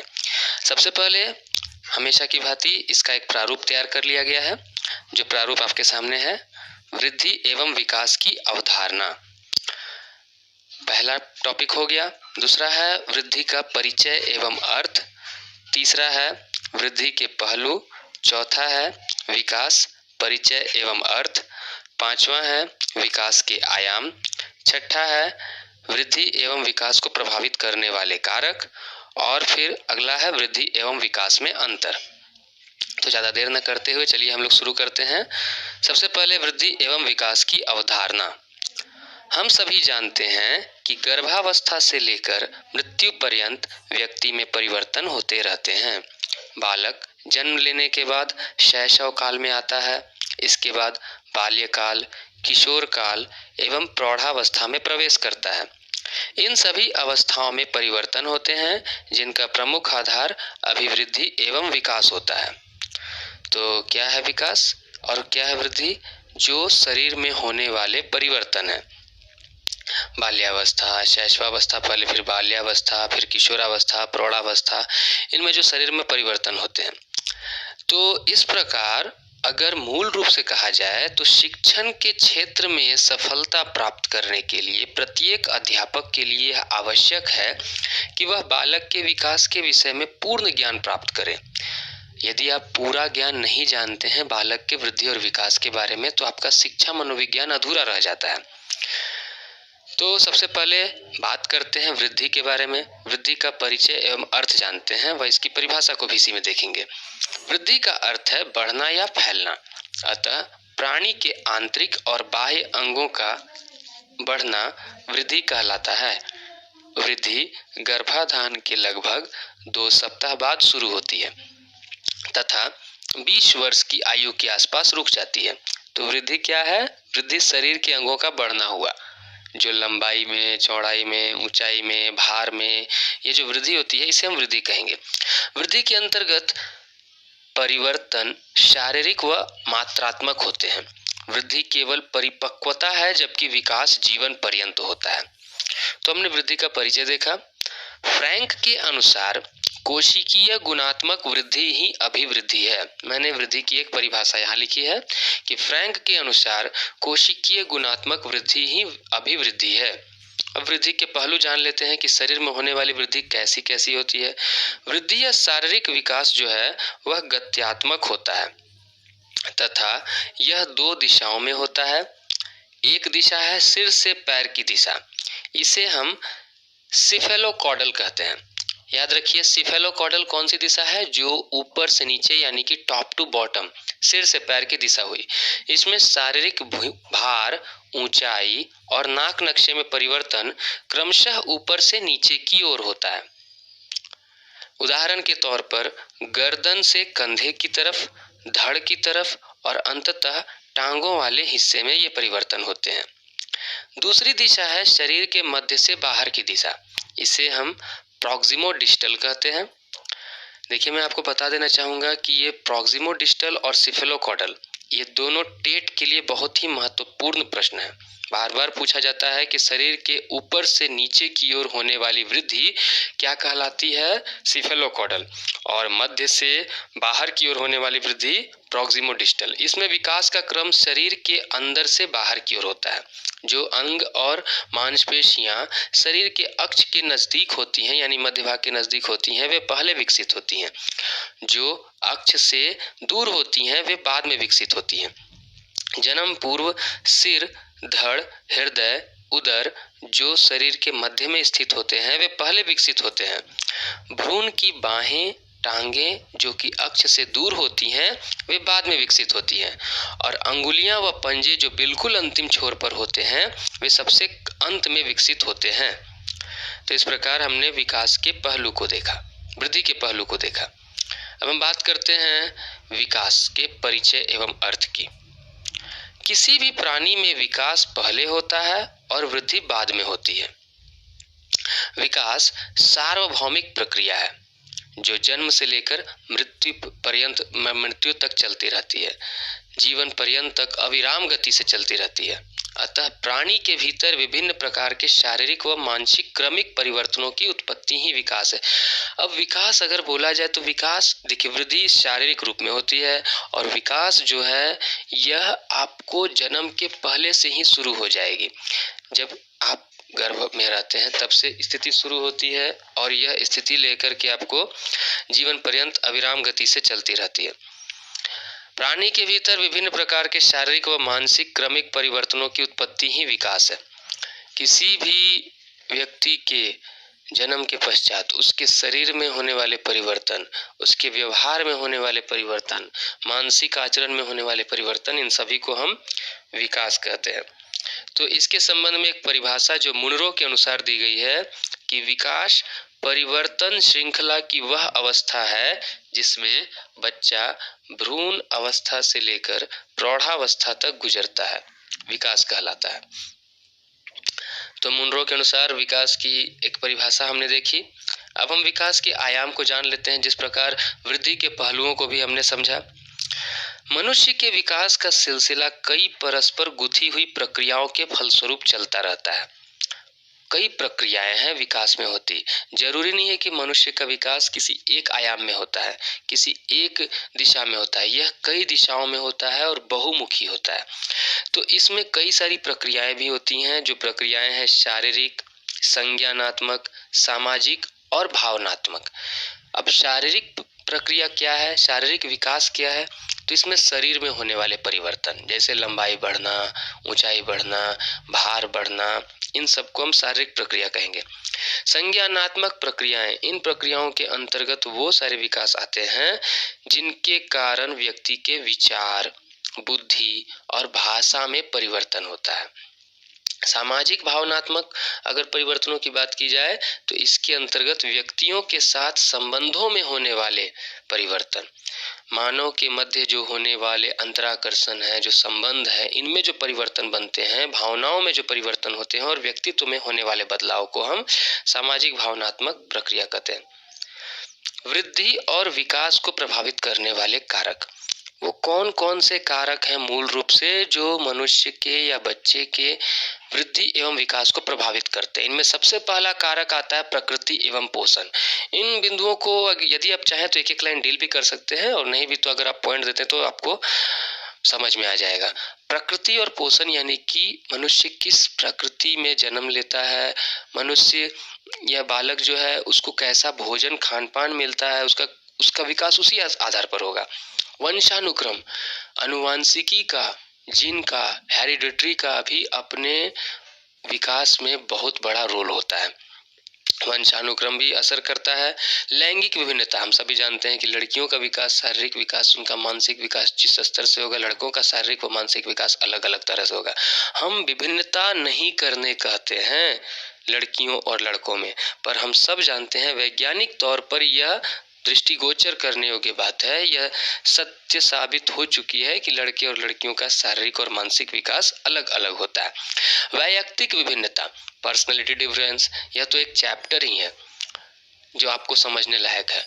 वैयक्तिक विभिन्नता के अंतर्गत हम पढ़ते हैं कि अंतर्मुखी व्यक्तित्व होता है, बाहिर्मुखी व्यक्तित्व होता है, तो उनका विकास उसी आधार पर होता है। अब वातावरण का एक सबसे बड़ा रोल होता है। मनुष्य जिस वातावरण में पलता है बढ़ता है, उसका विकास उसी आधार पर होता है। अब हम अंत में देख लेते हैं वृद्धि एवं विकास में अंतर। वृद्धि से आशय शारीरिक एवं व्यवहारिक परिवर्तनों से है, जबकि विकास से आशय शारीरिक, मानसिक और व्यवहारिक संगठनों से है। वृद्धि का संबंध शारीरिक तथा मानसिक परिपक्वता से है। आप समझते हैं, आपका हाथ तब तक बढ़ेगा जब तक उसका बढ़ना पूरी तरह से समाप्त न हो जाए, जब तक वो मजबूत ना हो जाए। मजबूत हो गया तो रुक जाएगा। विकास वातावरण से भी संबंधित होता है, मतलब परिपक्वता तो है ही, लेकिन इसमें वातावरण भी शामिल है। तीसरा है, वृद्धि किसी विशेष पक्ष अथवा आंशिक स्वरूप को ही व्यक्त करती है, जैसे लंबाई, चौड़ाई, भार, इसके बारे में।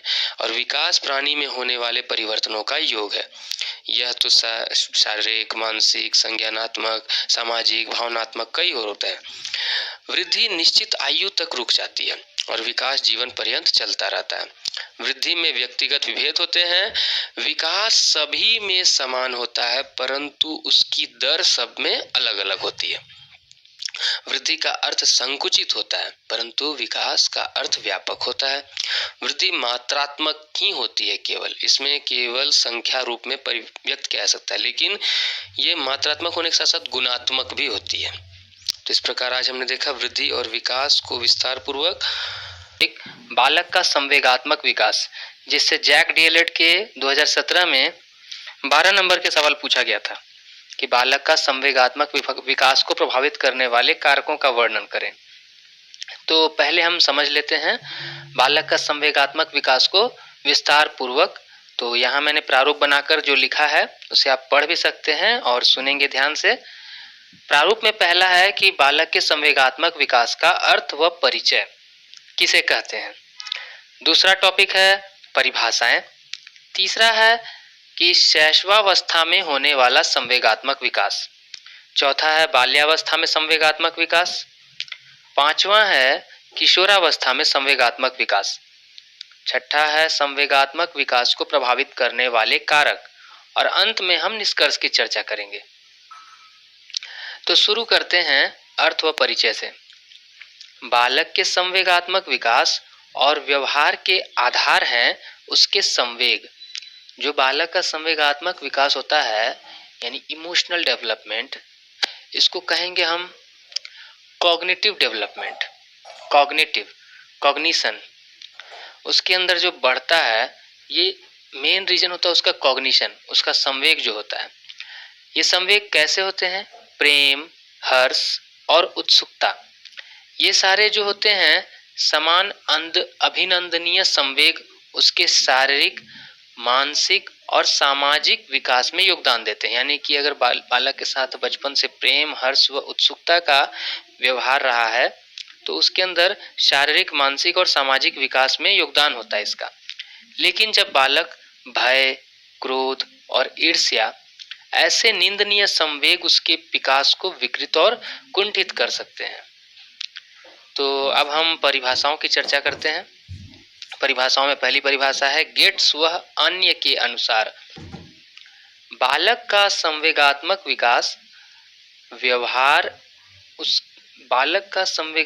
व्यवहार उसके विकास के अन्य पहलुओं के अनुरूप होता है। यानी कि साधारण शब्दों में समझिए, बालक का जो संवेगात्मक व्यवहार होता है उसके शरीर के होने वाले अन्य विकासों के समान ही होता है। हम जानते हैं विकास 4 प्रकार के रखे गए हैं, PCSE। P फॉर फिजिकल यानी कि शारीरिक, C फॉर कॉग्निटिव यानी कि संवेगात्मक, S फॉर सोशल यानी कि सामाजिक, और E फॉर इमोशनल यानी कि भावनात्मक। तो अब यहाँ नहीं, कॉग्निशन माने संज्ञानात्मक होता है, ये हो गया E फॉर इमोशनल। इमोशनल यानी कि संवेगात्मक विकास। ध्यान देकर के सुनिएगा कि बालक का संवेगात्मक विकास भी जो होता है यानी इमोशनल डेवलपमेंट जो उसके अंदर होता है वो बाकी सारे डेवलपमेंट के समान ही होता है, और उससे उनका अंतः संबंध भी होता है। मतलब कि ये सारे विकास एक दूसरे से जुड़े हुए होते हैं। आप इसको ऐसे समझ सकते हैं, अगर बालक का शारीरिक विकास अच्छे से नहीं हो पाता है तो उसका मानसिक और संवेगात्मक विकास भी प्रभावित होता है इससे। अब आगे देखते हैं। रॉस के अनुसार संवेग चेतना की वह अवस्था है जिसमें रागात्मक तत्वों की प्रधानता रहती है। परिभाषाओं को हूबहू याद किया कीजिए। रॉस ने कहा है कि संवेग चेतना की वह अवस्था है जिसमें रागात्मक यानी कि राग, अग्रेशन, उत्तेजना, इस तत्व की प्रधानता रहती है। वुडवर्थ के अनुसार संवेग व्यक्ति की उत्तेजित दशा है, मतलब कि उत्तेजना जो होता है ना, यही उसका संवेग है। शैशवावस्था में संवेगात्मक विकास की चर्चा करते हैं। शिशु में जन्म के समय केवल उत्तेजना होती है और 2 वर्ष की आयु तक उसमें लगभग सभी संवेगों का विकास हो जाता है। जन्म के समय वह रोता, चिल्लाता, हाथ पैर पटकता है। तो अब जो बालक जन्म लिया, जो बालिका जन्म ली, जो शिशु है, सबसे छोटा जन्म लिया है, उसके अंदर जो संवेग है ना वह अभी विकसित नहीं हुआ है, बस उत्तेजना के रूप में है। और यह उत्तेजना धीरे धीरे 2 साल की उम्र तक पहुंचते पहुंचते विकसित होना शुरू होती है। जन्म के समय वह सिर्फ रोता, चिल्लाता, हाथ पैर पटकता है। इस अवस्था में उसका संवेग केवल कुछ ही समय के लिए रहता है। यह अस्थायी होता है। जैसे जैसे उसकी आयु बढ़ती है, उसके संवेगों में स्थिरता आती है। आरंभ में शिशु का संवेग अधिक तीव्र होता है। जैसे जब वह रोता है तो उसे दूध पीने के लिए जब तक नहीं मिल जाता है तब तक वह रोते रहता है। धीरे धीरे इस संवेग में तीव्रता में कमी आने लगती है। इस अवस्था में शिशु का संवेग अस्पष्ट होता है। अस्पष्ट कहने का मतलब, अगर कोई शिशु रो रहा है तो आप उसको रोने का ये नहीं मतलब पता कर सकते हैं कि वो उसका तबीयत खराब है, कि उसे भूख लगी है, या उसे प्यास लगी है, या उसे गर्मी लग रही है, या उसे ठंडी लग रही है। ये अस्पष्ट रहता है। अर्थात जब वह रोता है तो पता नहीं चलता है कि किस कारण से रो रहा है। धीरे धीरे उसके संवेगों के प्रदर्शन में अंतर होने लगता है। शैशवावस्था के प्रारंभ में शिशु अपने संवेगों पर नियंत्रण करना नहीं जानता है। माने 0 वर्ष जब रहता है, शुरुआती में उसको संवेग पर नियंत्रण करने आता ही नहीं है। धीरे धीरे जब बाल्यावस्था में प्रवेश करने लगता है तो हम देखते हैं कि बाल्यावस्था में क्या कहा गया है। क्रो के अनुसार संपूर्ण बाल्यावस्था में संवेगों की अभिव्यक्ति में निरंतर परिवर्तन होते रहते हैं। इसी कारण बाल्यावस्था को अनोखा काल भी कहा गया है कि बाल्यावस्था जो होता है, संपूर्ण बाल्यावस्था में संवेगों में निरंतर परिवर्तन होते रहते हैं। इस अवस्था में संवेगों में निश्चितता एवं स्थिरता आने लगती है। मतलब स्थिरता, वह रोकना भी शुरू करने लगता है। बाल्यावस्था में बालक अपने संवेगों पर नियंत्रण करना सीखने लगते हैं। इस अवस्था में होने वाला संवेगात्मक विकास पर बालक के परिवार, विद्यालय व समाज का बहुत गहरा प्रभाव पड़ता है। इस अवस्था में होने वाले संवेगात्मक परिवर्तन कभी कभी बिल्कुल समझ के परे होते हैं। मतलब आपको पता भी नहीं चल पाएगा कि उसका क्या चाहता है, क्या करना चाहता है। अतः इसे अनोखा काल कहा गया है। किशोरावस्था में होने वाला संवेगात्मक विकास, अब इसकी चर्चा कर लेते हैं। कोल व ब्रूस के अनुसार यह कहा गया है कि किशोरावस्था के आगमन का मुख्य चिन्ह संवेगात्मक विकास में तीव्र परिवर्तन है। यदि कहा जाए तो एक शिक्षक, शिक्षिका, एक माता पिता या समाज के किसी भी व्यक्ति के लिए यह बात पता होनी चाहिए कि अगर किशोर है या किशोरी है तो उस समय उसका संवेग सबसे तीव्रता पर रहता है। इसीलिए इनके साथ व्यवहार भली भांति समझपूर्वक करना चाहिए। इस अवस्था में प्रेम, दया, क्रोध, सहानुभूति आदि संवेग अस्थायी रूप धारण करने लगते हैं। वह इन पर नियंत्रण नहीं रख पाता है। किशोर किशोरी की शारीरिक शक्ति की उसके संवेगों पर स्पष्ट छाप पड़ती है। इतना जान लीजिए कि शरीर का विकास इस वक्त उसके संवेगों पर अत्यंत प्रभाव डालता है। जैसे कि सबल, स्वस्थ व मजबूत शरीर के व्यक्तित्व में संवेगात्मक स्थिरता, मतलब जो मजबूत शरीर के, आकर्षक शरीर के या फिर स्वस्थ शरीर के व्यक्तित्व के व्यक्ति हैं, वे अपने संवेगों पर नियंत्रण करना सीख जाते हैं। पर निर्बल, कमजोर तथा अनाकर्षक व्यक्तित्व में संवेगात्मक अस्थिरता पाई जाती है, यानी वे अपने संवेगों पर नियंत्रण नहीं रख पाते हैं। किशोरावस्था न तो पूर्णतः बाल्यावस्था है, न ही पूर्णतः प्रौढ़ावस्था। अतः इस अवस्था में बालकों को अपने संवेगों के कारण वातावरण से अनुकूलन करने में कठिनाई होती है, सबसे महत्वपूर्ण बात। और इस वजह से स्टेनली हॉल ने कहा है कि किशोरावस्था संघर्षों, तूफानों, तनावों व संवेगों की अवस्था है। ये लाइन को एकदम याद रखिए। संवेगात्मक विकास को प्रभावित करने वाले कारक, अब हम इन पर चर्चा करते हैं। हरलॉक के शब्दों में कहा जाए तो प्रत्येक बालक में संवेगशीलता की दशा उसके स्वास्थ्य, दिन के समय और वातावरण संबंधी प्रभावों जैसे कारकों पर निर्भर रहने के कारण समय समय पर परिवर्तित होते रहती है। मतलब जितने भी बालक बालिकाएं होती हैं ना, इनकी जो संवेगात्मक विकास है, यानी कि इनके संवेग जो है, इनकी संवेदनशीलता, ये जो है किस पर निर्भर करती है? उसका स्वास्थ्य पर, दिन का समय पर कि कौन से वक्त में। अब सुबह का समय है 5 बजे। अब 5 बजे आप किसी बच्चे को उठा रहे हैं तो उठाने के लिए आपको कौन सा नियम का पालन करना चाहिए। एक मग पानी डाल दीजिएगा तो चिड़चिड़ाएगा नहीं। तो दिन का समय और वातावरण संबंधी प्रभाव, वातावरण का प्रभाव। अब जैसे कि 5 बजे शाम हो रहा है, 4 बजे शाम हो रहा है, खेलने का वक्त हो रहा है, 4 क्लास का बच्चा है, वो खेलने के वक्त में यदि आप उसको पढ़ने बैठा रहे हैं तो उस समय उसका संवेगात्मक विकास थोड़ा मध्यम पड़ेगा कि नहीं। तो इन सब पर निर्भर रहने के कारण समय समय पर परिवर्तित होते रहता है, ये हार्लॉक का कहना है। तो जिन जिन प्रभावों, जिन जिन कारकों के कारण संवेगात्मक विकास प्रभावित होते हैं उनमें पहला है शारीरिक स्वास्थ्य, मोस्ट इम्पोर्टेंट। यह सर्वविदित सत्य है, यूनिवर्सल ट्रूथ है कि स्वस्थ शरीर में ही स्वस्थ मस्तिष्क का निवास होता है। अतः स्वास्थ्य ठीक न रहे तो बालक का संवेगात्मक विकास नकारात्मक दिशा में वृद्धि करने लगता है। आगे है परिवार का माहौल। अक्सर यह देखा गया है कि यदि घर में ज्यादातर माता पिता में लड़ाई झगड़े हों तो बालक कुंठित मनोवृत्ति का हो जाता है तथा उसका संवेगात्मक विकास रुक जाता है। उसके विपरीत स्वतंत्र विचारधारा व आशावादी माता पिता के बच्चे का संपूर्ण विकास होता है। तीसरा नंबर है आर्थिक स्थिति।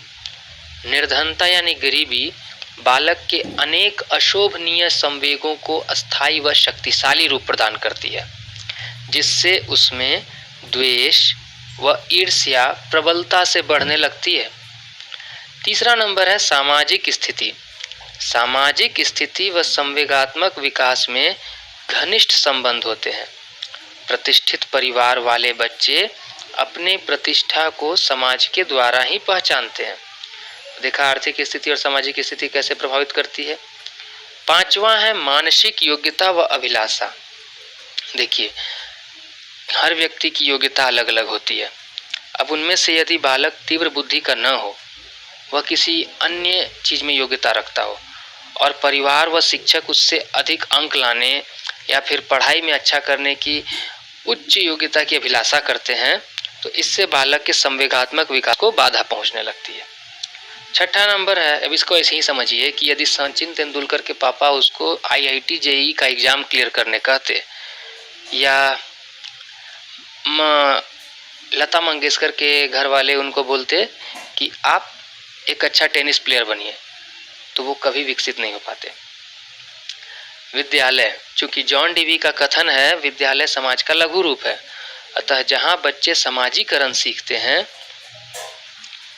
यह बच्चों का दूसरा घर होता है। अतः विद्यालय बच्चों के संवेगात्मक विकास पर बहुत गहरा प्रभाव डालता है। तो निष्कर्ष के रूप में हम कुछ बातों को देख लेते हैं कि उपर्युक्त बातों से यह स्पष्ट होता है कि बालक के संवेग उसके शारीरिक व मानसिक विकास के साथ साथ उसके जीवन के प्रत्येक क्षेत्र में समायोजन करने हेतु आवश्यक है। अतः शिक्षकों के लिए शिक्षा मनोविज्ञान के अंतर्गत बाल विकास को समझने के लिए एवं अपनी शिक्षण पद्धति को सर्वश्रेष्ठ बनाते हुए बालक के अधिगम को सुगम व सरल करने के लिए संवेगात्मक विकास का अध्ययन करना बहुत आवश्यक है। तो मुझे जहाँ तक लगता है कि आपको संवेगात्मक विकास लेकर यह शैशवावस्था जो है यह शिक्षा मनोविज्ञान झारखंड DLED के फाउंडेशन पेपर 2 का एक बहुत ही महत्वपूर्ण इम्पोर्टेंट टॉपिक है जो कि बाल विकास के अंतर्गत पढ़ाया जाता है। देखिए बाल विकास यानी कि विकास की अवस्थाएं। बाल विकास या बाल मनोविज्ञान होता क्या है। बाल मनोविज्ञान का अध्ययन करना प्रत्येक भावी शिक्षक के लिए या शिक्षक शिक्षिका के लिए इसलिए आवश्यक होता है क्योंकि आप बाल मनोविज्ञान के अध्ययन के माध्यम से अपने शिक्षण विधियों में सुधार कर सकते हैं, शिक्षण विधि को और अधिक प्रभावशाली बना सकते हैं, अधिगम को अधिक से अधिक प्राप्ति करवा सकते हैं।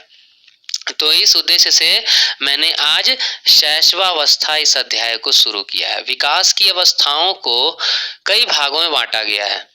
विकास की अवस्थाओं में सबसे पहली अवस्था जो आती है गर्भाधान के बाद, गर्भावस्था के बाद आपको आती है शैशवावस्था। जो कि जन्म लेने के पश्चात की पहली अवस्था है।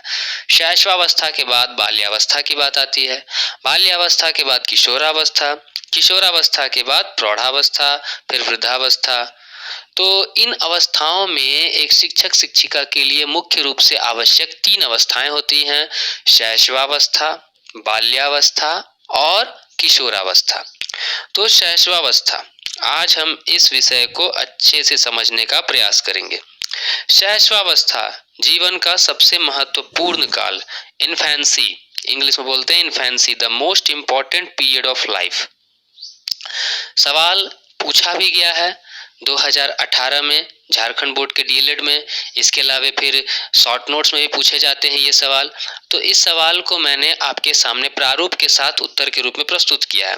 प्रारूप में मैं बनाऊंगा इसमें परिचय, फिर इसकी परिभाषा, फिर इसकी विशेषताएं और अंत में शैशवावस्था में शिक्षा का स्वरूप। छोटा लेकिन बहुत ही फायदेमंद वीडियो है, तो ध्यानपूर्वक देखिए। तो सबसे पहले हम इसको परिचय शुरू करते हैं कि शैशवावस्था का परिचय क्या है। हम सभी जानते हैं कि बालक के जन्म लेने के बाद की अवस्था को शैशवावस्था कहते हैं। अब ऐसे तो मूल रूप से शैशवावस्था का काल 3 वर्ष में समाप्त होने लगता है, परंतु परिभाषाओं के अनुसार और आदतों के अनुसार हम शैशवावस्था को 3 से 4 या 5 वर्षों तक भी गिनती में कर लेते हैं। तो जनरली आमूमन 4 वर्ष तक माना जाता है। यह अवस्था 4 से 5 वर्ष तक मानी जाती है। नवजात शिशुओं का जो आकार होता है वह लगभग 19.5 इंच और इनका भार 7.5 पौंड होता है। 1 पौंड का मतलब 430 या 35 ग्राम होता है। तो उस हिसाब से आप अंदाज लगा सकते हैं कि लगभग 2.25 किलो के आसपास एक नवजात शिशु का वजन होना चाहिए। वह माँ के दूध पर निर्भर करता है। धीरे धीरे वह आंखें खोलता है। उसका सिर धड़ से जुड़ा रहता है। बाल मुलायम एवं मांसपेशियां छोटी व कोमल होती हैं। जन्म लेने के 15 दिन बाद त्वचा का रंग स्थायी होने लगता है। तो यह शैशवावस्था के शिशु की एक साधारण सामान्य जानकारी हुई। नवजात शिशु क्रंदन करता है अर्थात रोता है। तो क्यों रोता है? रोने से इसके फेफड़ों में हवा भर जाती है और श्वसन क्रिया प्रारंभ हो जाती है। स्तनपान के कारण उसमें चूसने की सहज प्रक्रिया प्रकट होती है। तो देखते भी होंगे अपने हाथ, कभी पैर, कभी उंगली, कभी कोई कपड़ा या कोई खिलौना, जो भी उसके हाथ में मिलेगा उसे वो मुंह में डालकर चूसने लगेगा। वह भूख के कारण रोता है अपनी भावनाओं को प्रकट करने के लिए। वह 15 से 20 घंटे सोता है। धीरे धीरे उसमें ये परिवर्तन स्थायी होने लगते हैं और फिर बदलाव आता है। इसके पहले के वीडियो में हमने आपके सामने बताया था कि बालक के शरीर में वृद्धि कैसे होती है, एक सेफिलोकॉडल और एक प्रॉक्सिमोडिस्टल। तो वो सारी प्रक्रिया यहाँ भी होते रहती हैं। अब हम पढ़ते हैं कि क्रो व क्रो के अनुसार 20वीं शताब्दी को बालक की शताब्दी कहा गया है। तो ऐसा क्यों कहा गया है? क्योंकि इसके कारण यह है कि इस शताब्दी में मनोवैज्ञानिकों ने बालक और इसके विकास की अवस्थाओं के संबंध में अनेक गंभीर और विस्तृत अध्ययन किए। इनके फलस्वरूप वे इस निष्कर्ष पर पहुंचे कि सब अवस्थाओं में शैशवावस्था सबसे अधिक महत्वपूर्ण है। तो जैसा कि आप सब जान रहे हैं और अभी तक समझ पाए कि जीवन का सबसे महत्वपूर्ण काल कहा जाए तो शैशवावस्था है, क्योंकि लगभग कहा जाता है शारीरिक और मानसिक दोनों रूपों में सबसे तेजी से विकास इसी अवस्था में होता है। अब इसकी परिभाषा को जान लेते हैं। शैशवावस्था बालक का निर्माण करती है या बालक का निर्माण का काल है, इसको ऐसे समझिए। तो एक परिभाषा है न्यूमैन के शब्दों में कि 5 वर्ष तक की अवस्था शरीर तथा मस्तिष्क के लिए बड़ी ग्रहणशील होती है। इसी आधार पर मैंने 4 से 5 वर्ष की अवस्था को शैशवावस्था में रखा है। फ्रायड के अनुसार मनुष्य को जो कुछ भी बनना होता है वह 4-5 वर्षों में बन जाता है। समझ गए? अब हम इसकी विशेषताओं पर चर्चा कर लेते हैं। पहली विशेषता है शारीरिक विकास में तीव्रता। प्रथम 3 वर्षों में शिशु का शारीरिक विकास अति तीव्र गति से होता है। समझे? दूसरा, मानसिक विकास में तीव्रता। 3 वर्ष की आयु तक शिशु की लगभग सब मानसिक क्रियाएं या शक्तियां कार्य करने लगती हैं, जैसे ध्यान, स्मृति, कल्पना, संवेदना आदि, मतलब सोचने समझने लगता है। तीसरा, सीखने की प्रक्रिया में तीव्रता। वो बहुत ही जल्दी दोहरा दोहरा करके, देख देख करके, अनुकरण करके सीखता है। देखते होंगे आप, पापा लोग को शेविंग करते देखा तो उठा लिया, दाढ़ी करने लगा। तो ये सब गेसल का कथन है कि बालक प्रथम 6 वर्षों में आने वाले बाद के 12 वर्षों का दुगना सीख लेता है। चौथा है कल्पना की सजीवता। कुप्पू स्वामी के शब्दों में 4 वर्षों के बालक के संबंध में एक अति महत्वपूर्ण बात है उसकी कल्पना की सजीवता। मतलब वो अपना जो भी सोच रहा है ना, उसको सच मान लेता है। देखते होंगे वो चित्र कैसा बनाता है, कौवा को हरा कर देगा, कभी हाथी का पंख लगा देगा। वह सत्य और असत्य में अंतर नहीं कर पाता। आप कभी कभी कुछ बात उसको बोलिए, वो झूठ बोल रहा है, होमवर्क दिए थे, नहीं दिए थे, हम दिए थे तुमको ये पैसा यहाँ रखने के लिए, नहीं दिए थे। मतलब वो अपना सच को ही सच मानता है, झूठ भी को भी सच मानता है। फलस्वरूप वह असत्यभाषी जान पड़ता है। 5वां है दूसरों पर निर्भरता। इस अवस्था में बालक प्रत्येक कार्यों के लिए दूसरों पर निर्भर रहता है। हम जानते हैं शैशवावस्था में बालक को यहाँ तक कि टॉयलेट जाने के लिए, पानी पीने के लिए, खाना खाने के लिए, हर एक काम के लिए अपने गार्जियंस पर निर्भर रहना पड़ता, अपने बड़ों पर। आत्म प्रेम की भावना। इस अवस्था का बालक अपने माता पिता, भाई बहन आदि का प्रेम पाना चाहता है। मतलब आप किसी बच्चे के पापा को पकड़ के बोलिए मेरे पापा हैं, किसी बच्चे की मम्मी को पकड़ के बोलिए मेरी मम्मी है, रोने लगेगा। यहाँ तक कि उसका अपना भाई भी, अगर उसको गोदी से उतार करके उसके भाई या उसकी बहन को गोदी पर उठाया जाए तो वो चिल्लाने लगेगा। और किसी के प्रति प्रेम व्यक्त किया जाता है, ईर्ष्या होती है। सामाजिक भावना का विकास। इस अवस्था के अंतिम वर्षों में शिशु में सामाजिक भावना का विकास हो जाता है ताकि वह दोस्तों से मिलने जुलने लगता है और बच्चों से। एक और महत्वपूर्ण विशेषता है शैशवावस्था की काम प्रवृत्ति। शिशुओं की में काम प्रवृत्ति बहुत प्रबल होती है और इसका पता कैसे चलता है? अपनी माता का स्तनपान करना और यौनांगों पर हाथ रखना इसके सूचक है। देखिएगा, उसको जितना मना कीजिएगा उतना ही ऐसा हरकत करता है वो। अब अगला पढ़ते हैं कि शैशवावस्था में शिक्षा का स्वरूप कैसा होना चाहिए। तो वैलेंटाइन ने शैशवावस्था को सीखने का आदर्श काल कहा है। इसमें शिक्षा का स्वरूप इस प्रकार होना चाहिए कि पहला, उचित वातावरण व व्यवहार का प्रयोग करना चाहिए। उसके साथ शिशु में आत्मनिर्भरता का विकास करना चाहिए ताकि वह कुछ बस काम स्वयं करना सीखे, शुरू करे। उसमें निहित गुणों का विकास करने का प्रयास करना चाहिए। आपको पहचानना होगा कि वो बालक खेलने में प्रबल है या गाने में, वो नाचने में, वह क्या करना चाहता है, उसकी प्रवृत्ति आपको देख करके सीखना होगा, समझना होगा।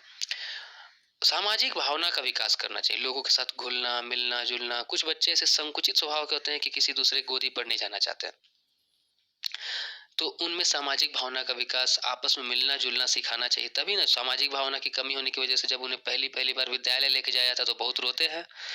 तो ये सब हो गया। अच्छी आदतों का निर्माण करना चाहिए, जैसे हमने पढ़ा काम प्रवृत्ति के बारे में, तो इसमें अच्छी आदतों का निर्माण करना चाहिए। करके सीखने के सिद्धांत का पालन करना चाहिए।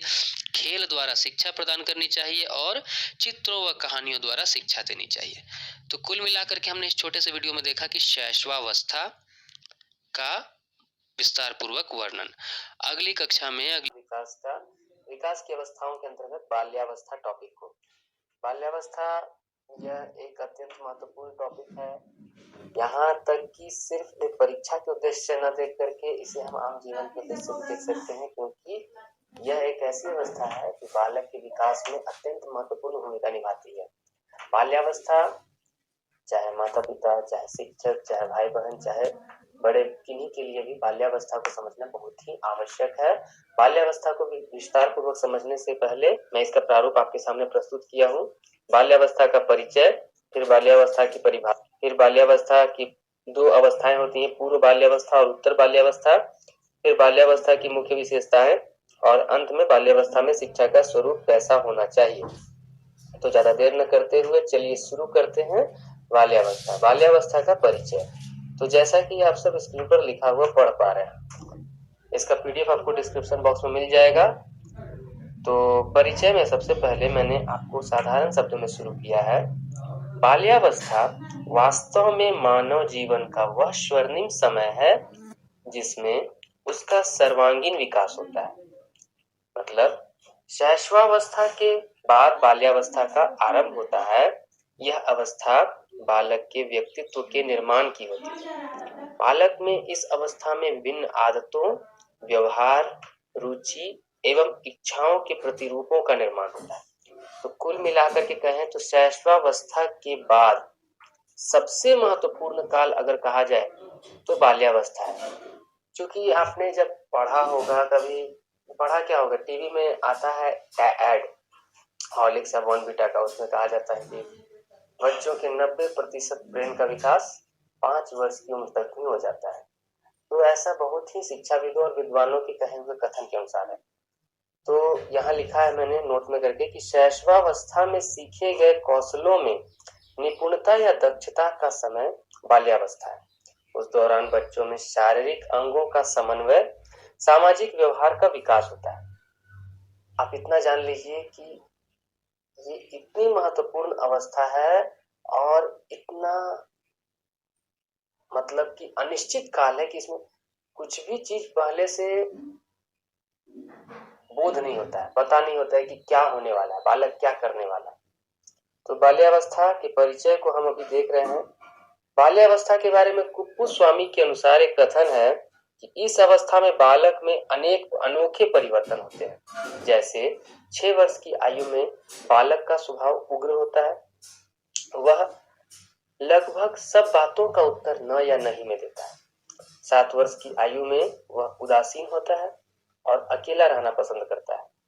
8 वर्ष की आयु में उसमें अन्य बच्चों से सामाजिक संबंध स्थापित करने की भावना बहुत प्रबल होती है। और 9 से 12 वर्ष की आयु में विद्यालय में उसके लिए कोई आकर्षण नहीं रह जाता है। तो कुल मिलाकर के हम यहाँ 6 से 12 वर्ष के दौरान उसके शरीर में होने वाले परिवर्तनों को देख रहे हैं और उसके मानसिक परिवर्तनों को भी देख रहे हैं। इसकी परिभाषा को हम थोड़ा गौर करके समझते हैं तो ब्लेयर, जोन्स एवं सिम्पसन के अनुसार शैक्षिक दृष्टिकोण से जीवन चक्र में बाल्यावस्था से महत्वपूर्ण और कोई अवस्था नहीं है। जो शिक्षक इस अवस्था के बालकों को शिक्षा देते हैं उन्हें बालकों का, उनकी आधारभूत आवश्यकताओं का, उनकी समस्याओं एवं परिस्थितियों की पूर्ण जानकारी होनी चाहिए जो उनके व्यवहार को रूपांतरित एवं परिवर्तित करते हैं। देखिए, बाल्यावस्था सच में अनोखा काल है। इतना अनोखा काल, इसमें बालक कब क्या करेगा कोई नहीं कह सकता है।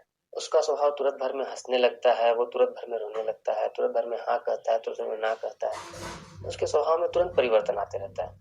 ये परिवर्तन कभी कभी हमें ऐसा भी महसूस कराते हैं कि उसमें परिपक्वता आ गई है, लेकिन यह मिथ्या परिपक्वता है। कोल व ब्रूस के अनुसार वास्तव में माता पिता के लिए बाल विकास की इस अवस्था को समझना सबसे कठिन है। कोई भी व्यक्ति बाल विकास की इस अवस्था को पूर्णतः समझ नहीं पाता है। कभी कभी इस अवस्था में बालक के द्वारा किए गए व्यवहारों के आधार पर जिन पियाजे जैसे साइंटिस्ट माने कि एजुकेशनिस्ट ने इन्हें लिटिल साइंटिस्ट यानी नन्हे वैज्ञानिक की संज्ञा भी दी है। यहाँ तक कि शिक्षाविदों में भी इस अवस्था को लेकर के कुछ कुछ मतभेद पैदा हो जाते हैं।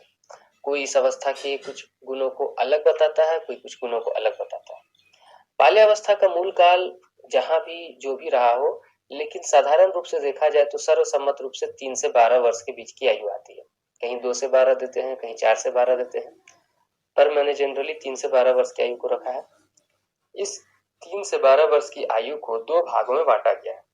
एक है पूर्व बाल्यावस्था जो कि 3 से 6 वर्ष के दौरान होती है, और दूसरी है उत्तर बाल्यावस्था जो 6 से 12 वर्ष के दौरान होती है।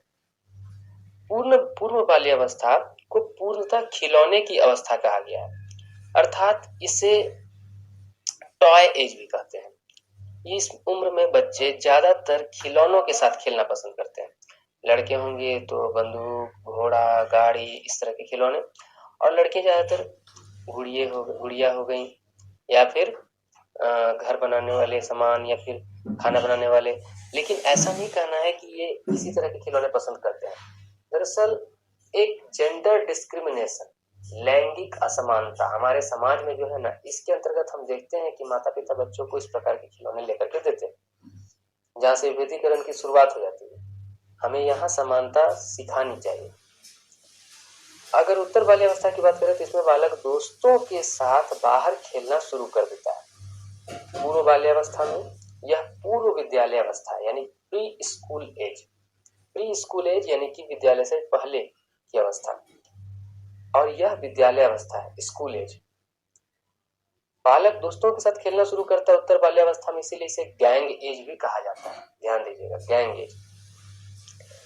पूर्व बाल्यावस्था, देखिए आपने पढ़ा होगा कि लेव वाइगोत्स्की कहते हैं कि इसमें भाषा का विकास बहुत तेजी गति से होता है। इसमें भाषाई शक्ति का विकास बहुत तीव्र गति से होता है, हमें कल्पना शक्ति का भी विकास होने लगता है। और इसीलिए ये प्रचार में आपने सुना भी होगा कि 90% ब्रेन का विकास 5 वर्ष की उम्र तक हो जाता है। और उत्तर बाल्यावस्था में हम पढ़ते हैं कि इस आयु वर्ग के बच्चे आपस में झगड़ा भी करते हैं। देखिए इसमें गैंग एज है तो जनरल सी बात है कि इनमें आपस में लड़ाई झगड़े भी बहुत ज्यादा होते रहते हैं। और इस उम्र के यानी कि उत्तर बाल्यावस्था की आयु वर्ग के बच्चों के बीच बनने वाले रिश्ते जीवन के लंबे समय तक बने रहते हैं। इस बच्चे को वो अपने दिल में बसा लिया, मतलब समझिए उसके साथ वो जीवन भर एक लंबे रिश्ते के साथ बना रहेगा। और जिसके साथ उसका झगड़ा शुरू हो गया तो समझिए कहीं ना कहीं मन मुटाव जीवन भर पैदा रहेगा। चौथा में है पूर्व बाल्यावस्था कि ये बच्चे वैज्ञानिक कल्पनाशील होते हैं। इसी आधार पर जिन पियाजे ने लिटिल साइंटिस्ट या नन्हे वैज्ञानिक भी कहा है, ये अबोध होते हैं, अर्थात सत्य असत्य सही गलत की पहचान में नहीं हो पाती है। यहाँ तक कि ये अपने भावनाओं पर भी नियंत्रण रखना उतना अच्छा तरह से नहीं जानते हैं। देखते हैं छोटे बच्चे बिना कपड़े को बिना हाथ धो लेंगे, लेकिन यही जब हम उत्तर बाल्यावस्था को देख रहे हैं तो इसमें सत्य असत्य का बोध होने लगता है। उन लोगों को अपनी माने कि एक शर्म की भावना उनके अंदर विकसित होने लगती है, संकोच की भावना उनके अंदर पैदा होने लगती है। तो ये हमने पूर्व बाल्यावस्था और उत्तर बाल्यावस्था को विस्तारपूर्वक देखा। अब हम बाल्यावस्था को समग्रता पूर्वक उसकी विशेषताओं का अध्ययन कर लेते हैं। पहला, शारीरिक व मानसिक स्थिरता। उत्तर बाल्यावस्था पहुंचते पहुंचते हम देखते हैं कि उसका 6 से 12 वर्ष के दौरान शारीरिक और मानसिक विकास होना रुक जाता है। वो जिस स्तर पर रहता है उसी स्तर पर बना रहता है। तो इस अवस्था को देखते हुए रॉस ने इस अवस्था को मिथ्या परिपक्वता का काल बनाया है। ठीक है ना, मिथ्या यानी कि फॉल्स मैच्योरिटी का काल बताया है। शारीरिक और मानसिक स्थिरता बाल्यावस्था की सबसे महत्वपूर्ण विशेषता है। दूसरा, मानसिक योग्यताओं में वृद्धि। बालक साधारण बातों पर अपना ध्यान बहुत देर तक केंद्रित कर सकता है, किसी बात को सुनते रहेगा चुपचाप शांतिपूर्वक। उसमें अपने पूर्व अनुभवों को स्मरण रखने की योग्यता उत्पन्न हो जाती है, बातों को याद रखना शुरू कर देता है। तीसरा है जिज्ञासा की प्रबलता। अब वह शिशु के समान नहीं पूछता कि वह क्या है, बल्कि वह पूछता है यह ऐसा कैसे है, यह क्यों हुआ आदि। रचनात्मक कार्यों में आनंद। बालकों को रचनात्मक कार्यों में विशेष आनंद आता है। वह साधारणतः घर से बाहर किसी प्रकार का कार्य करना चाहते हैं, जैसे बगीचे में काम करना, औजारों से लकड़ी की वस्तुएं बनाना, मतलब कि ये सब कार्य करने में लड़के ज्यादा पसंद करते हैं। और लड़कियां ज्यादातर घर के कामों में, खाना बनाने में, ये खाना बनाने वाले खिलौनों से साथ, कपड़ों के साथ, इन सब में काम में लग जाती है। और देखा भी क्या है कि जिम्मेदारी जो होता है, ये जिम्मेदारी उठाना शुरू करने लगते हैं। समूह की भावना का विकास, ये ग्रुप में रहने लगते हैं, समूह की भावना का विकास इनके अंदर होने लगता है। उत्तर बाल्यावस्था के प्रारंभ में बच्चे अन्य बालक बालिकाओं के साथ खेलना शुरू करने लगते हैं। संवेगों का दमन व प्रदर्शन। शैशवावस्था में प्रबल काम प्रवृत्ति पर अब वे दमन करने लगते हैं तथा अपनी भावनाओं पर नियंत्रण करना सीख जाते हैं। और छठा है संग्रह करने की प्रवृत्ति। यह एक खास प्रवृत्ति, आप देखिएगा इस एज के बच्चों को उनके घरों में, उनके टेबल पर, उनकी अलमारी में जब चेक कीजिएगा, तरह तरह की फालतू चीजें पड़ी रहती हैं। लकड़ी, पत्थर, कपड़े, मूर्ति, चित्र, खिलौने, टूटे फूटे पेंसिल, रबड़, कटर, इन चीजों को जमा करना सीखने लगते हैं और ये संग्रह करने की प्रवृत्ति इनके अंदर बढ़ने लगती है। और सातवां सबसे अंतिम और सबसे खतरनाक, निरुद्देश्य भ्रमण करने की प्रवृत्ति। मैं सभी को बताना चाहूंगा कि लगभग 9 वर्ष के बालकों के में ऐसी प्रवृत्ति देखने को मिलती है कि वे आवारा घूमने, बिना छुट्टी लिए विद्यालय से भागने और आलसपन की प्रवृत्ति उनमें आने लगती है। समय टाइम पास करना, पढ़ने में मन नहीं लगना, इधर उधर घूमते फिरते चलना। तो ये आवारा प्रवृत्ति जो 6 क्लास के आसपास, आप देखिएगा 5-6 से लेकर के 7 के बीच में, इस क्लास के बच्चे 9-10 के आसपास की उम्र के, इन बच्चों में ये प्रवृत्ति घूमने को लगती है। अब हम देखते हैं बाल्यावस्था में शिक्षा का स्वरूप। तो बाल्यावस्था में शिक्षा का स्वरूप कैसा होना चाहिए? तो सबसे पहला कि इसमें भाषा के ज्ञान पर बल देना चाहिए। दूसरा, रोचक विषय सामग्री का प्रयोग करना चाहिए। तीसरा, पाठ्य वस्तु व शिक्षण विधि में समय समय पर परिवर्तन करते रहना चाहिए ताकि उनमें बोरियत की भावना न आए और वे पढ़ाई को रुचि के साथ करें। सामूहिक प्रवृत्ति का विकास करना चाहिए, क्योंकि ये गैंग एज है, इसलिए इनमें जो ना सामूहिक भावना का विकास करना चाहिए। रचनात्मक कार्यों की व्यवस्था करनी चाहिए, ऐसा एक्टिविटी करवाना चाहिए ताकि इनमें craft work, activity work, project work, इन कार्यों के द्वारा इनमें व्यवस्था करनी चाहिए। और पाठ्य सहगामी क्रियाओं की व्यवस्था होनी चाहिए, यानी कि एक्स्ट्रा करिकुलर एक्टिविटी।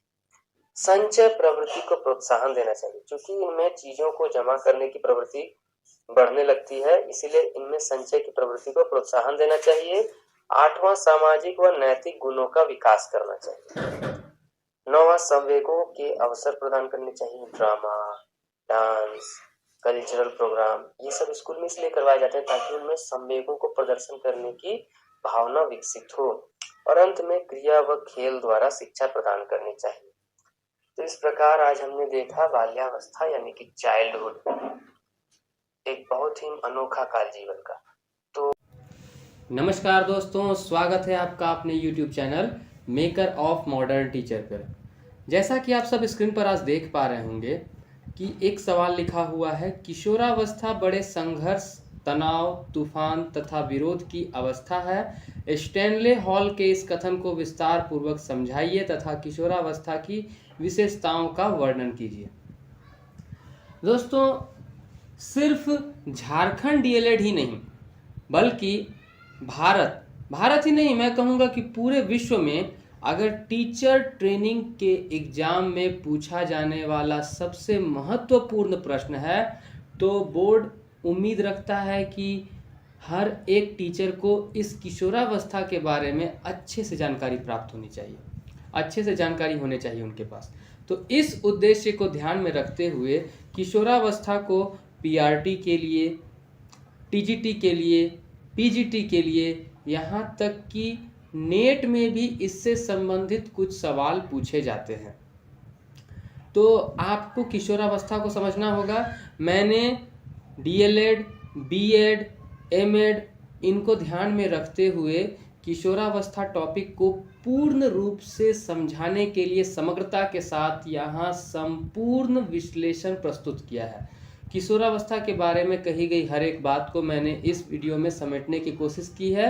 आप थोड़े देर के इस वीडियो को ध्यानपूर्वक देखें और मेरी बातों को अपने अंदर आत्मसात करने की कोशिश करने के लिए बस कुछ समय मेरे साथ दें। तो ध्यान से शुरू करते हैं किशोरावस्था के टॉपिक को। जैसा कि मैं हर बार कहता हूं कि किशोरावस्था या किसी भी प्रश्न को जब जवाब देना हो तो पहले आप उसका प्रारूप तैयार कर लिए, ठीक है जी।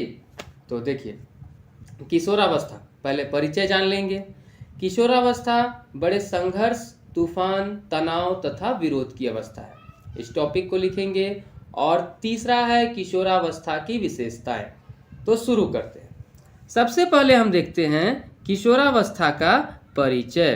तो देखिए, किशोरावस्था को अंग्रेजी भाषा में एडोलसेंस कहा जाता है। एडोलसेंस शब्द लैटिन भाषा के एडोलिसियर शब्द से निर्मित हुआ है, जिसका अर्थ है परिपक्वता की ओर बढ़ना।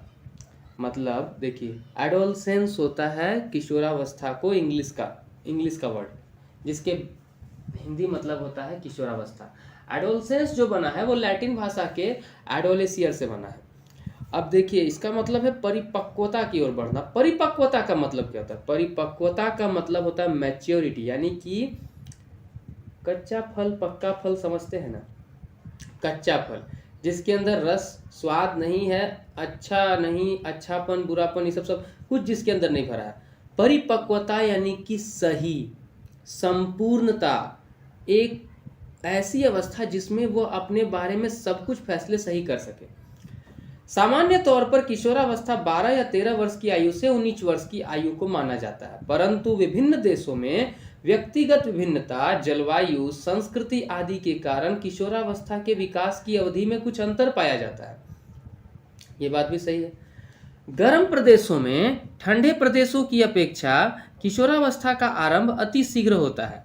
बालकों की तुलना में बालिकाओं में किशोरावस्था 2 वर्ष पूर्व आ जाती है।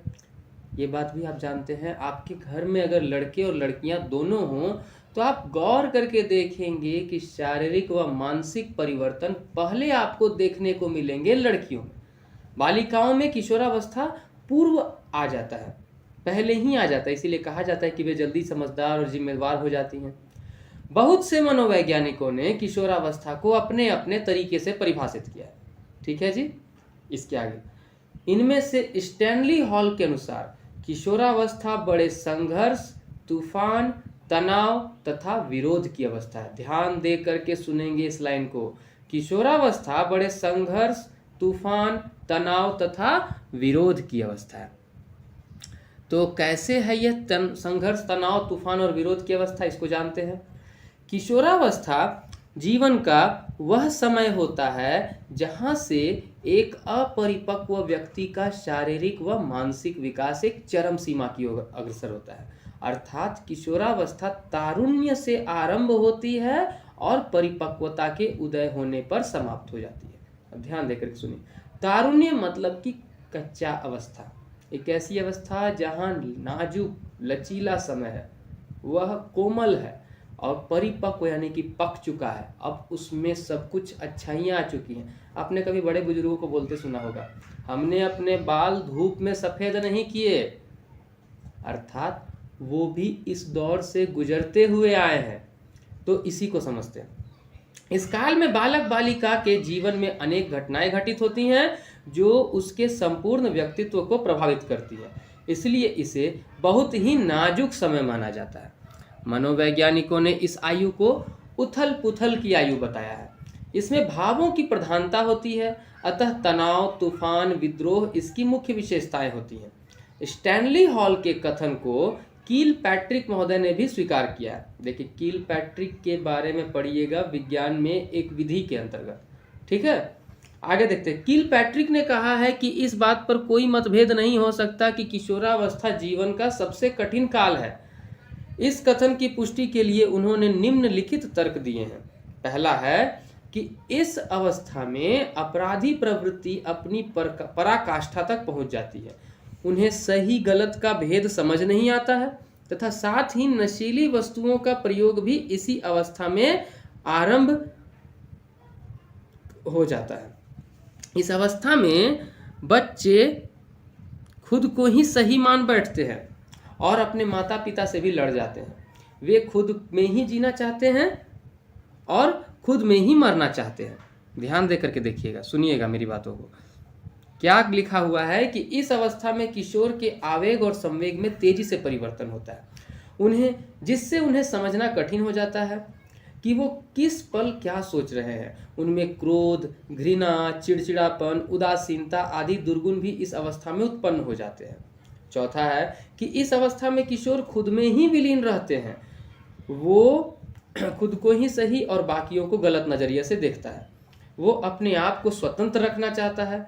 अगर परिवार से कोई दखल दी जाती है तो उसमें उद्दंडता, निष्ठुरता, कठोरता, गंदगी, अव्यवस्था आदि गंदी आदतों को वे अपना लेते हैं। इस अवस्था में जिज्ञासु प्रवृत्ति भी बढ़ती है। किशोर नई नई चीजें जानने, सीखने आदि के प्रति क्रियाशील होते हैं और इसी चक्कर में वे गलत आदतें भी सीख लेते हैं। इस अवस्था में उसकी शारीरिक एवं मानसिक दोनों क्षमताएं प्रभावित होती हैं। इस अवस्था में एक पल वह कभी उत्साहपूर्ण तो कभी दूसरे पल तनाव और भावात्मक संतुलन से परिपूर्ण देखा जाता है। इन सब के अतिरिक्त भी बहुत सी शारीरिक, मानसिक और भावात्मक परिस्थितियों से किशोर गुजरता है। अतः यह स्पष्ट है कि किशोरावस्था संघर्ष, तनाव, तूफान व विरोध की अवस्था है। यह जीवन का सबसे कठिन काल है। तो यह आपने देखा कील पैट्रिक महोदय के द्वारा कहे हुए कथनों को, जिसके अनुसार हम कह सकते हैं कि किशोरावस्था जो है संघर्ष, तनाव, तूफान और संवेग की अवस्था है, विरोध की अवस्था है। यह कथन स्टैनली हॉल का कहा गया है। बार बार सीटेट संबंधी कई टीचिंग एग्जाम्स में पूछा भी जाता है। अब बात कर लेते हैं कि किशोरावस्था की कुछ प्रमुख विशेषताएं। तो पहला विशेषता है इसका शारीरिक परिवर्तन। किशोरावस्था में शारीरिक परिवर्तन शैशवावस्था की तरह ही तीव्र गति से होता है। आपको पता होगा, अगर पूछा जाए कि 4 प्रकार की अवस्थाएं आप पढ़े हैं, शैशवावस्था, बाल्यावस्था, किशोरावस्था और प्रौढ़ावस्था, तो अब किस अवस्था में शरीर में परिवर्तन सबसे तेज गति से होता है? तो सबसे पहला नंबर होता है शैशवावस्था। गौर करके देखिए, जब बच्चा जन्म लिया और 1 साल के होने तक में ही उसमें कितना वृद्धि हो जाता है। तो शैशवावस्था सबसे तेज गति से शारीरिक वृद्धि करता है। लेकिन शैशवावस्था की तरह दूसरा अवस्था जिसमें सबसे अधिक तेज गति से शारीरिक वृद्धि होती है तो वह है किशोरावस्था। इस समय उनमें यौवनारंभ के लक्षण प्रकट होते हैं। बालिकाएं स्त्रीत्व को तथा बालक पुरुषत्व को प्राप्त करते हैं। दोनों के अंदर अपना गौण लैंगिक लक्षण आपको दिखाई देने को मिलता है। आगे है मानसिक तथा बौद्धिक विकास। इस अवस्था में मानसिक विकास भी तीव्र गति से होता है। इस अवस्था में उनमें विशेष रूप से मानसिक गुण पाए जाते हैं, जैसे निर्णय शक्ति में वृद्धि, दिवा स्वप्नों की अधिकता, तर्क, स्मृति, विरोधी मानसिक दशाएं आदि। संवेगात्मक विकास। इस अवस्था में किशोर बहुत भावुक होते हैं। कभी वह अदम्य उत्साह से भरपूर होता है तो कभी वह बहुत हतोत्साहित दिखाई देता है। कल्पना की बहुलता। किशोरावस्था में किशोर अत्यधिक कल्पनाशील होता है। वास्तविक जीवन में किशोर जब अपनी अभिलाषाओं को पूरा करने में असमर्थ होता है तो वह इसकी पूर्ति कल्पना जगत में करने लगता है। कभी कभी वह छोटी छोटी चीज़ों को लेकर कल्पना में डूब सा जाता है। यह प्रवृत्ति कभी कभी हानिकारक भी हो जाती है। कभी वह इन दिवा स्वप्नों को आधार मानकर रचनात्मक कार्य करता है तो कभी इनकी अधिकता उन्हें बाल अपराधी के कगार पर ला खड़ा कर देती है। 5वां है चिंताओं में वृद्धि। किशोर अपने भविष्य के प्रति तथा शारीरिक सुंदरता के संदर्भ में अधिक चिंतित रहते हैं। उन्हें समूह और समाज में महत्वपूर्ण स्थान प्राप्त करने की तीव्र अभिलाषा भी रहती है। अगला है स्वतंत्रता और विद्रोह की भावना। किशोरावस्था में किशोर में स्वाभिमान की भावना का विकास हो जाता है। वह बड़ों के आदेशों, परंपराओं, रीति रिवाजों और अंधविश्वासों के बंधन में नहीं रहना चाहता। वह स्वतंत्र रहना चाहता है। यह चाहत उसे विद्रोही भावना स्वभाव का बना देती है। उसमें बिना तर्क किए किसी भी बात को न मानने की प्रवृत्ति दिखाई देती है। 7वां है कि अपराधी प्रवृत्ति का विकास।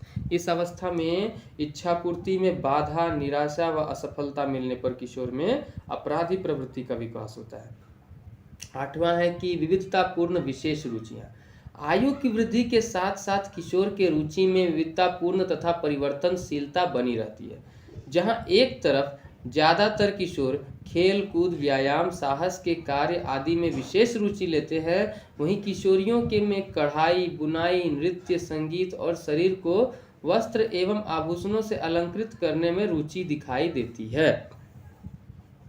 और अंतिम है कि व्यवसाय चुनाव की चिंता। इस अवस्था में किशोर अपने भविष्य के बारे में सजग होता है। उसके लिए वह अपने भावी व्यवसाय को चुनने के लिए चिंता करने लगता है। इनके अतिरिक्त किशोरावस्था की अन्य विशेषताएं हैं कि काम भावना की प्रवृत्ति, अस्थिरता, आत्मसम्मान की भावना और समाज सेवा आदि। तो आज हमने देखा कि किशोरावस्था यह एक अत्यंत महत्वपूर्ण टॉपिक है शिक्षा मनोविज्ञान विषय का। तो उम्मीद है कि आप सबको। नमस्कार दोस्तों, स्वागत है आपका अपने YouTube channel maker of modern teacher पर। तो कैसी चल रही है आप सबकी तैयारी? देखिए, बिहार में DLED के 2021-23 सत्र के प्रथम वर्ष की परीक्षा और 2020-22 के द्वितीय वर्ष की परीक्षा की घोषणा हो चुकी है और झारखंड के डीएलएड सत्र के परीक्षा के रूटीन बहुत ही जल्दी, हो सके तो शायद 7 से 10 दिनों के अंदर में आप सबके पास उपलब्ध हो जाएगी। जहाँ तक मेरी जानकारी है, जुलाई महीने के लास्ट तक आपकी हमारी परीक्षा शुरू हो सकती है। तो मेरा आप सबके साथ विनती है कि आप सब अपनी तैयारी को जोर शोर से बनाए रखें, क्योंकि परीक्षा बहुत ही जल्दी शुरू हो सकती है और बिना टाइम दिए आपको रूटीन घोषित कर दिया जाएगा। शायद 5 या 7 दिन पहले या 10 दिन पहले रूटीन निकाल दिया जाएगा एग्जाम से। तो अधिक देर न करते हुए आज के टॉपिक को हम लोग शुरू कर रहे हैं। आज का टॉपिक है आदत। झारखंड डीएलएड के फाउंडेशन पेपर द्वितीय पेपर शिक्षा मनोविज्ञान के अंतर्गत पढ़ाया जाने वाला बाल व्यवहार, अधिगम और सीखना, इसके अंतर्गत 2-3 क्वेश्चंस ऐसे आते हैं जिसमें एक क्वेश्चन है आदत। तो मैंने यहाँ प्रश्न जो लिखा है, ये आदत का सवाल 2017, 2019 और 2020 लगातार 3 वर्षों में पूछा गया है।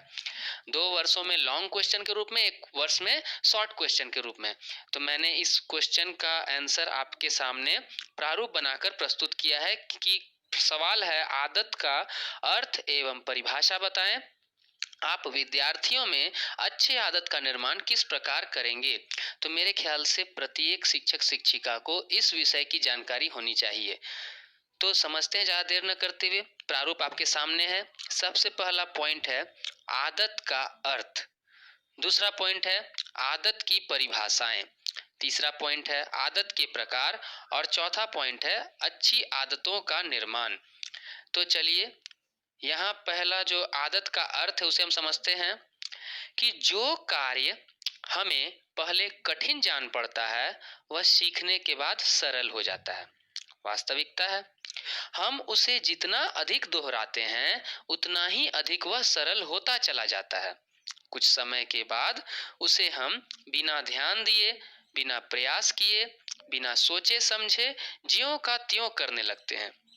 इसी प्रकार के कार्य को आदत कहते हैं। मतलब लगातार अभ्यास करने वाला कार्य जो हमारे मन में इस तरह से बैठ जाए कि हम बिना देखे, बिना पूछे, बिना जाने भी अपने मन से उसे एकदम व्यवस्थित रूप से करते रहें, वही आदत है। दूसरे शब्दों में कहें तो आदत एक सीखा हुआ कार्य या अर्जित व्यवहार है। अर्जित मतलब कि जो जमा होता है, एक ऐसा व्यवहार जो आप कर करके अपने मस्तिष्क में उसको जमा कर लेते हैं, जो स्वतः होता है। परिभाषाओं की बात करते हैं। देखिए, एक परिभाषा गलत लिखी गई थी मेरे पास, मैंने लिखते समय थोड़ी सी गलती कर दी, इसलिए मैंने कटिंग कर दिया है। गैरेट के अनुसार है कि आदत उस व्यवहार को दिया जाने वाला नाम है जो इतनी अधिक बार दोहराया जाता है कि यंत्रवत हो जाता है। यंत्रवत यानी कि मैकेनाइज्ड, आपके अंदर वो ना एकदम रोट हो जाएगा, रटा जाएगा, याद हो जाएगा, अभ्यस्त हो जाएंगे आप उसमें। लैडेल के अनुसार आदत कार्य का वह रूप है जो आरंभ में स्वेच्छा से जानबूझकर किया जाता है, पर जो बार बार किए जाने के कारण स्वतः हो जाता है। मतलब समझे? विलियम जेम्स के अनुसार प्राणी के पूर्वकृत व्यवहारों की पुनरावृत्ति ही आदत है। पहले से किए जाने वाले कार्यों का बारंबार अभ्यास आदत कहलाता है। समझे?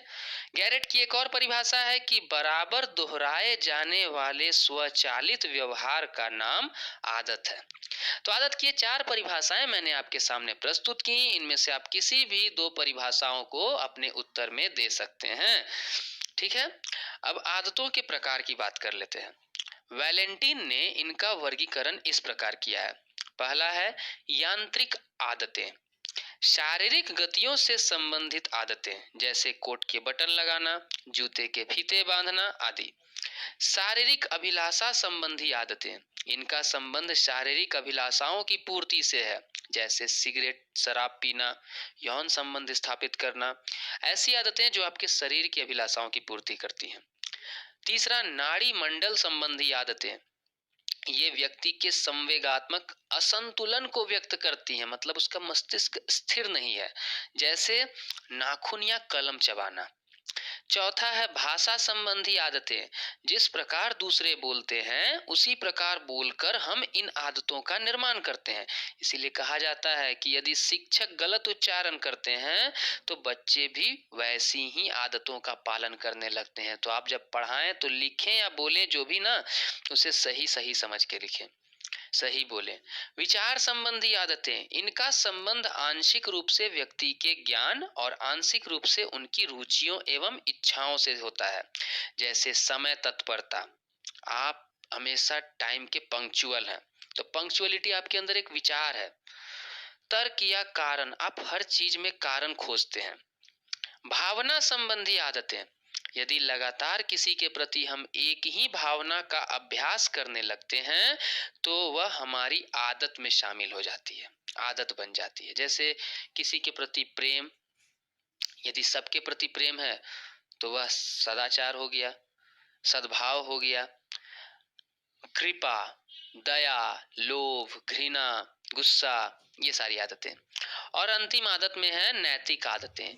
ये आदतें हमारे जीवन को सार्थक बनाने में मददगार होती हैं, जैसे सत्य बोलना, पवित्र जीवन व्यतीत करना आदि। तो ये हमने देखा आदतों के प्रकार। अब हम चर्चा करते हैं कि हम बालकों में, बालिकाओं में, बच्चों में आदत का निर्माण किस प्रकार कर सकते हैं। देखिए, एक शिक्षक शिक्षिका होने के बाद ही आपका सर्वप्रमुख कर्तव्य होता है कि विद्यार्थियों में अच्छी आदतों का निर्माण करना। इसके लिए कुछ उपाय किए गए हैं जो इस प्रकार है। पहला, संकल्प, रिजोल्यूशन जिसको बोलते हैं। जानते हैं ना, हर साल की शुरुआत करते समय 1 जनवरी को आप रिजोल्यूशन लेते हैं। रात के समय सोते समय संकल्प लेते हैं कि सुबह उठेंगे 4 बजे पढ़ेंगे, लेकिन सुबह उठते हैं 4 बजे अलार्म बजता है तो थोड़ा देर और। ये संकल्प आपका दृढ़ होना चाहिए कि हम जिस कार्य को करने की आदत डालना चाहते हैं उसके बारे में हमें दृढ़ संकल्प करना चाहिए। जेम्स का परामर्श है कि हमें नए कार्य को अधिक से अधिक संभव दृढ़ता और निश्चय से प्रारंभ करना चाहिए। चलिए आगे, क्रियाशीलता। आदत के निर्माण के लिए केवल संकल्प ही पर्याप्त नहीं है। ये नहीं कि केवल संकल्प प्रतिज्ञा कर लिए, किए तो कुछ नहीं। संकल्प को कार्य रूप में परिणत करना भी आवश्यक है। जेम्स का कथन है कि जो संकल्प आप करें उसे पहले अवसर पर ही पूर्ण कीजिए। तीसरा है निरंतर अभ्यास। यदि हम क्रिया करना शुरू कर दिए हैं, उसको प्रैक्टिस में लाना शुरू कर दिए, तब उसे रेगुलर बनाना होगा, कंटिन्यू करना होगा। हमें कार्य का निरंतर और नियमित रूप से प्रतिदिन अभ्यास करना चाहिए। एक कहावत है ना, सुने होंगे, करत करत अभ्यास के जड़मति होत सुजान। सदैव इस मूल मंत्र को याद रखना चाहिए। चौथा है अच्छे उदाहरण। एक शिक्षक या शिक्षिका को अच्छी आदतों के संबंध में अपने विद्यार्थियों को उपदेश देने के बजाय बालकों के समक्ष अच्छे उदाहरण प्रस्तुत करें। देखिए, कहा जाता है आप बच्चों को उपदेश मत दीजिए बल्कि एक मिसाल दीजिए। मतलब आप खुद वैसा बनिए जैसा आप उन्हें बनाना चाहते हैं। पुरस्कार, अच्छी आदतों का निर्माण करने में पुरस्कार का बहुत महत्वपूर्ण स्थान है। अतः बालकों को अच्छी आदतों का निर्माण करने के लिए पुरस्कार देकर उन्हें प्रोत्साहित करना चाहिए।